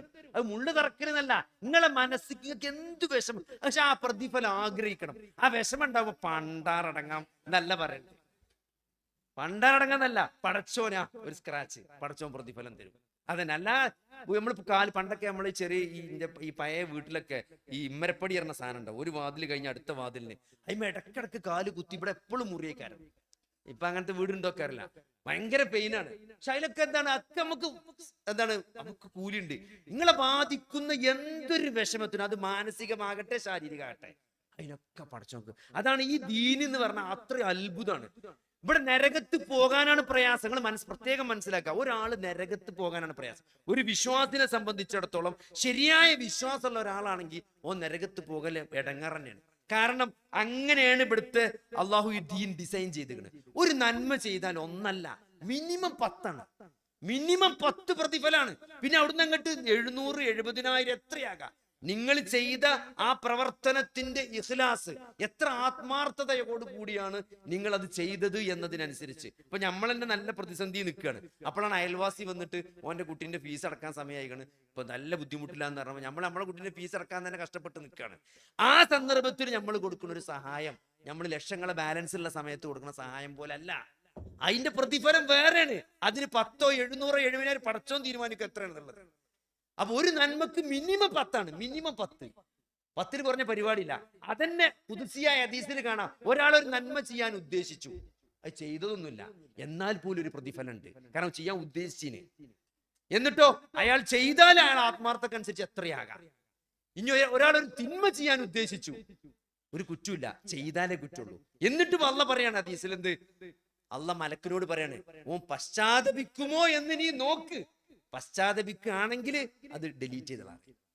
അപ്പൊ ഒരു തിന്മ ചെയ്താല് ഉദ്ദേശിച്ചാൽ കുറ്റല്ല, ചെയ്താലേ കുറ്റുള്ളൂ. ചെയ്താൽ തന്നെ അവൻ പശ്ചാത്തപിക്കുമോ എന്ന്, പശ്ചാത്തപിച്ചാൽ അത് ഒരുപക്ഷെ ഡിലീറ്റ് ചെയ്ത് പോകും. അത്രയും. പിന്നെ ഓരോ ചെറിയ ചെറിയ തെറ്റുകളൊക്കെ പടച്ചോൻ എത്രയേ പൊറുക്ക. ഒരു ഒന്നുണ്ടാക്കുമ്പോൾ തെറ്റ് ചെയ്ത് നമ്മൾ ഒന്നിന് അവയവങ്ങൾ ചെയ്ത് തെറ്റൊക്കെ പോകും. ഒന്ന് പള്ളിയിലേക്ക് ആത്മാർത്ഥമായിട്ട് നമ്മൾ ഒന്നുണ്ടാക്കി വീട്ടിൽ നിന്ന് ഇറങ്ങി പള്ളിയിലേക്ക് നടന്നു പോകുമ്പോൾ നമ്മൾ ഓരോ കാൽപാദത്തിനും നമ്മുടെ ഓരോ തെറ്റുകൾ എന്ത് ചെയ്യും, അള്ളാഹു പൊറുത്തു തരും. നമ്മളെ ഓരോ ദർജകൾ അള്ളാഹു ഉയർത്തും. അങ്ങനെ നമ്മളെ സ്വർഗത്തിലേക്ക് കൊണ്ടുപോകാനാണ് ഈ ദീന് ഡിസൈൻ ചെയ്തിരിക്കുന്നത്. ശരിയായൊരു വിശ്വാസം ഉണ്ടായി ചെയ്യണത് കുറച്ചാണെങ്കിലും കുറച്ചൊരു ഇഖ്ലാസോട് കൂടി ചെയ്താല് നമ്മൾ സ്വർഗത്തിൽ എത്തും സഹോദരങ്ങളെ. അത്രയും കാരുണ്യവാനാണ് പടച്ചോന്. നിങ്ങൾ നോക്കി, അള്ളാഹു നമ്മളെ വെറുതെ സൃഷ്ടിച്ചിട്ട് വിട്ടതല്ല. കൃത്യമായിട്ട് നന്മ എന്ത്, തിന്മ എന്ത്, ശരിയായ വിശ്വാസം എന്തെന്നൊക്കെ കൃത്യമായിട്ട് നമ്മൾ അത്രയും നല്ല ഒരു കാലഘട്ടത്തിലാണ് ജീവിച്ചുകൊണ്ടിരിക്കുന്നത്. പണ്ട് ഒരു ഖുർആന്റെ ആയത്തിന്റെ ഒരു അർത്ഥം മനസ്സിലാകണമെങ്കിൽ, അല്ലെങ്കിൽ ഒരു ഹദീസ് ക്ലിയർ ആണെങ്കിൽ അവർ ദിവസങ്ങളും മാസങ്ങളും യാത്ര ചെയ്തിട്ടാണ് അവരെന്ത് ചെയ്യുന്നത്. അവരാ ആയത്തിന്റെയും ആ ഹദീസൊക്കെ അവർ നാളെ പോയി കണ്ട് പഠിച്ച് മനസ്സിലാക്കി. ഇന്ന് നമുക്കൊരു ബുദ്ധിമുട്ടില്ല. നിങ്ങൾ ഏത് ഹദീസ് എടുത്ത് ഗൂഗിളിൽ അടിച്ചു നോക്കി, ഇന്ന സംശയം ഉണ്ടെങ്കിൽ ആ ഹദീസിന്റെ മുഴുവൻ, ലോകത്ത് ഇതേ കഴിഞ്ഞു പോയ ഹദീസ് പണ്ഡിതന്മാർ മുഴുവൻ ഹദീസിനെ പറ്റി പറഞ്ഞത് എന്താന്ന് കൃത്യമായിട്ട് നമുക്ക് മനസ്സിലാക്കി തരും. ഒരു ഹദീസ്, ഒരു ആയത്തിന്റെ അർത്ഥം, ഒരു ആയത്തിൽ ഒരു വാക്കിന്റെ അർത്ഥം നമുക്ക് കിട്ടിയിട്ടില്ല എന്നുണ്ടെങ്കിൽ നമ്മള് ഖുറാന്റെ ഏത് ആപ്പ് എടുത്താലും ആ ആയത്തിന് ഇബ്നു കസീർ എന്താണ് അറിഞ്ഞത്, ആ ആയത്തിന് എന്താണ് ഖുർത്തുബി എന്താ പറഞ്ഞത്, ഓരോ തഫ്സീർ അത്ഭുതപ്പെട്ടു. അതായത് ഇതേവരെ ഇസ്ലാമിക ചരിത്രത്തിൽ കഴിഞ്ഞുപോയ മഹാ തഫ്സീറുകൾ മുഴുവനും ഒറ്റ സോഫ്റ്റ്വെയറിലാണ്. ആയത്ത് നമുക്ക് സെറ്റ് ചെയ്തിട്ട് തഫ്സീർ സെറ്റ് ചെയ്തിട്ടാല് നമ്മൾ ആയത്തുമ്മ ക്ലിക്ക് ചെയ്താല് ആ തഫ്സീറിൽ ആ ആയത്തിന്റെ അർത്ഥം കണ്ട് വരും. അറബിയിൽ വരും, ഇംഗ്ലീഷ് വന്നുകൊണ്ടിരിക്കുന്നുണ്ട്. അതേപോലെ മുൻ കഴിഞ്ഞു പോയ മഹാരഥന്മാരായ പണ്ഡിതന്മാരുടെ ഗ്രന്ഥങ്ങളൊക്കെ ഇംഗ്ലീഷിൽ വരെ ഇന്ന് അവൈലബിൾ ആണ്. ഇനി അറബി അറിയാത്ത ആൾക്കാർക്ക് ഇത്രയും വലിയ ഒരു ടെക്നോളജി അവൈലബിൾ ആയ, അത് യൂട്ടിലൈസ് ചെയ്യാൻ പറ്റിയ ഒരു കാലഘട്ടത്തിലാണ് നമ്മൾ ജീവിച്ചുകൊണ്ടിരിക്കുന്നത്. അതുകൊണ്ട് അള്ളാഹു നമ്മളോട് വലിയ കാരുണ്യമാണ് കാണിച്ചിട്ടുള്ളത്. പക്ഷേ ഇതൊക്കെ ചോദ്യം ചെയ്യപ്പെടുമെന്ന് നമ്മൾ മനസ്സിലാക്കുക. അതുകൊണ്ട് ഈ ദീന് പഠിക്കാൻ നമ്മൾ ശ്രദ്ധിക്കുക. ആരോഗ്യമായി ബന്ധപ്പെട്ട് ഇതാണ് നിങ്ങൾ മനസ്സിൽ കൊത്തിവെക്കുക. കുറച്ച് ആവശ്യത്തിന് നമ്മുടെ ജോലിക്കനുസരിച്ച് കുറച്ച് മാത്രം ഭക്ഷണം കഴിക്കുക. അത് എന്ത് തിന്നുന്നു എന്നതിലല്ല, വീണ്ടും പറയണേ, എന്ത് തിന്നുന്നു എന്നതല്ല പ്രശ്നം, എത്ര തിന്നുന്നു എന്നതാണ് പ്രശ്നം. പിന്നെ നന്നായിട്ട് റിലാക്സ് ചെയ്ത് സ്ട്രെസ്സൊക്കെ പരമാവധി കുറച്ച് ജീവിക്കുക. ഇടക്കിടക്ക് ചെക്കപ്പ് ചെയ്യുക. രോഗം കണ്ടുപിടിച്ചാൽ കൃത്യമായിട്ട് ചികിത്സിക്കുക. അള്ളാഹുവിനോട് പ്രാർത്ഥിക്കുക. ഗുളിക കഴിക്കുമ്പോഴൊക്കെ എന്നിപ്പോൾ നമ്മൾ പ്രമേഹത്തിന് പ്രശ്നമൊക്കെ ഗുളിക കഴിക്കുന്ന ആൾക്കാരുണ്ടാവും. എന്നും ഗുളിക കഴിക്കണം. ആ ഗുളിക കുടിക്കുന്ന സന്ദർഭത്തിൽ ഒരു ബിസ്മിൻ ചൊല്ലി പടച്ചോനെ എന്റെ രോഗം ഷിഫയാക്കി തരണേ എന്ന് പ്രാർത്ഥിച്ചാൽ ഇനി ഷിഫ ആയിട്ടില്ലെങ്കിലും അതിനൊരു കൂലിയെങ്കിലും കിട്ടും എന്ന് നമ്മൾ ആത്മാർത്ഥമായിട്ട് നമ്മൾ വിചാരിക്കുക, നമ്മൾ ആഗ്രഹിക്കുക. അതുകൊണ്ട് അങ്ങനെ മുന്നോട്ട് പോയി. നമ്മളിവിടെ വന്നത് കരുണയുമായി ബന്ധപ്പെട്ട ഒരു പ്രൊജക്ടിന്റെ അടിസ്ഥാനത്തിൽ 32 ഡയാലിസിസ് മെഷീൻ നമുക്കുണ്ട്. അതിൽ 2 പുതിയതാണ്, ബാക്കി 30 5 വർഷം കാലാവധി കഴിഞ്ഞു. അതിന്റെ CMC കംപ്ലീറ്റ് മെയിൻ്റനൻസ് കോൺട്രാക്റ്റിന് ഒരു മെഷീന് 1000 ബഹ്റൈൻ ദീനാർ വേണം. 5 കൊല്ലത്തെ ഫുൾ സർവീസ് മെയിൻ്റനൻസ് അവർ തരും. 1000 ബഹ്റൈൻ ദീനാർ ഒരു മെഷീനിന്. അങ്ങനത്തെ 30 മെഷീൻ നമുക്ക് പുതുക്കാനുണ്ട്. ഏകദേശം ഒരു മെഷീനിന് 1000 ദീനാർ വെച്ചിട്ട് 30,000 ബഹ്റൈൻ ദിനാർ ഈ മെഷീൻ്റെ മെയിൻ്റനൻസ് പുതുക്കാൻ വേണ്ടി അടുത്ത 5 വർഷത്തേക്ക് നമുക്ക് ഫുള്ളായിട്ട് യൂസ് ചെയ്യാനുള്ള ഒരു സൗകര്യം കിട്ടും അങ്ങനെ ചെയ്താൽ. അതേപോലെ തന്നെ ഇത്രയും ഭാരിച്ച ഒരു ചെലവ് നമുക്ക് എല്ലാ വർഷവും നമ്മൾ UAE-യിലും സൗദിയിലും അതേപോലെ തന്നെ വിദേശ GCC-യിലും വന്ന് പിരിച്ചിട്ടാണ് നമ്മൾ ഉണ്ടാക്കിയിരുന്നത് ഇത്രയും കാലം. പക്ഷേ ഇതിങ്ങനെ ദിവസം ചൊല്ലുന്തോറും ഈ പിരിവുകളും ഇതൊക്കെ ഓരോ നിയമക്കുരുക്കുകൾ വന്നുകൊണ്ടിരിക്കുകയാണ്. അപ്പം അതുകൊണ്ട് സ്വന്തമായിട്ട് നമ്മളെ ഹോസ്പിറ്റലിൽ തന്നെ ഈ ഇൻകം ജനറേറ്റ് ചെയ്യാനുള്ള ഒരു പ്ലാനായിട്ടാണ് നമ്മൾ ഇപ്പോൾ ഇറങ്ങിയിട്ടുള്ളത്. അതായത് നമ്മൾ വിചാരിച്ചില്ല നമ്മളെ ഹോസ്പിറ്റലിൽ തന്നെ ഈ ഡയാലിസിസ് നടക്കുന്ന ഈ ക്യാൻസർ ട്രീറ്റ്മെൻറ്റ് ഫ്രീ ആയിട്ട് കൊടുക്കുന്ന ഈ ഹോസ്പിറ്റലിൻ്റെ ഒരു ഭാഗം, ഒരു ഫ്ലോറ് നമ്മൾ തിയേറ്ററും അതേപോലെ തന്നെ കുറച്ച് റൂമൊക്കെ ഉണ്ടാക്കിയിട്ട് ഓർത്തോപീഡിക് ഈ മുട്ടുമാറ്റി വെക്കൽ അതേപോലെ തന്നെ സർജറി, ജനറൽ സർജറി, ഓപ്പറേഷന് സാമ്പത്തിക ശേഷിയുള്ള ആളുകൾക്ക് നമ്മൾ കുറച്ച് കുറഞ്ഞ റേറ്റിന് ചെയ്തു കൊടുത്ത് അതിന് കിട്ടുന്ന ലാഭം കൊണ്ട് ഈ ഡയാലിസിനും അതേപോലെ തന്നെ ക്യാൻസർ ട്രീറ്റ്മെൻറ്റ് ഉപയോഗപ്പെടുത്താനുള്ള ചെറിയ ഒരു പുതിയ പദ്ധതിയുമായിട്ടാണ് ഇറങ്ങിയിട്ടുള്ളത്. ഏകദേശം നല്ല റെസ്പോൺസാണ്. ഒരാളോട് നമ്മളൊരു ഫ്ലോർ ഉണ്ടാക്കണം, നമുക്ക് ഈ മുട്ടുമാറ്റിൻ്റെ ഒക്കെ പേഷ്യൻസിനെ കടത്താൻ നല്ലൊരു റൂം ഉണ്ടാക്കണം എന്ന് പറഞ്ഞപ്പോൾ നമ്മൾ വളരെ അത്ഭുതപ്പെടുത്തിക്കൊണ്ട് എത്ര രൂപ വേണം നമ്മൾ ഒരിക്കലും പ്രതീക്ഷിച്ചിട്ടില്ല. അയാൾ പറഞ്ഞു നിങ്ങൾക്ക് എത്ര രൂപ വേണമെന്ന് ചോദിച്ചു. അപ്പോൾ നമ്മൾ ഒരു കൃത്യമായിട്ട് നമ്മുടെ അടുത്തൊരു ഏകദേശ ധാരണ നമ്മൾ 75 ലക്ഷം വേണമെന്ന് പറഞ്ഞു. 75 ലക്ഷം അപ്പം തന്നെ ചെക്ക് ചെയ്ത് തന്നു അയാൾ. പക്ഷെ ആ 70 ലക്ഷം കൊണ്ട് നമുക്ക് ഉണ്ടാക്കാൻ പറ്റില്ല. അത് ഉണ്ടായി വന്നപ്പോൾ തന്നെ 1.25 അപ്പം അങ്ങനെ ഞാൻ പറഞ്ഞ അത്രയും മനസ്സുള്ള ആളുകളുണ്ട്. ബാക്കി അതിലേക്ക് നമുക്ക് 75 ലക്ഷത്തിൻ്റെ ഷോർട്ട് ഉണ്ട്. അതേപോലെ തന്നെ ഈ പറഞ്ഞ മെഷീൻ്റെ മെയിൻ്റനൻസിന് വേണ്ടി 30 മെഷീന് 30,000 BD-ൻ്റെ ഒരു ഷോർട്ടേജും ഉണ്ട്. ആ ഒരു പ്രൊജക്റ്റുമായിട്ടാണ് നമ്മൾ ഇറങ്ങിയിട്ടുള്ളത്. തീർച്ചയായും അത് നിങ്ങളുടെ അടുത്തതിന് പരിഹാരം അല്ലെങ്കിൽ നിങ്ങൾക്ക് പരിഹരിക്കാൻ നിങ്ങൾക്ക് സജസ്റ്റ് ചെയ്യാൻ പറ്റിയ ആളുകൾ ഉണ്ടാകും.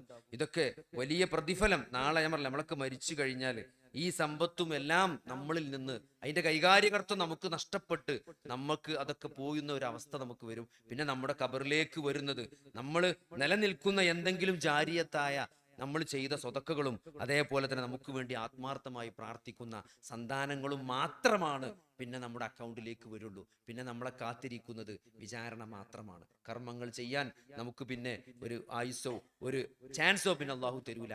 മരണത്തോടുകൂടി റൂഹ് തൊണ്ടക്കുഴത്തുന്നതോടുകൂടി നമ്മളെ അക്കൗണ്ട് ക്ലോസ് ചെയ്യും.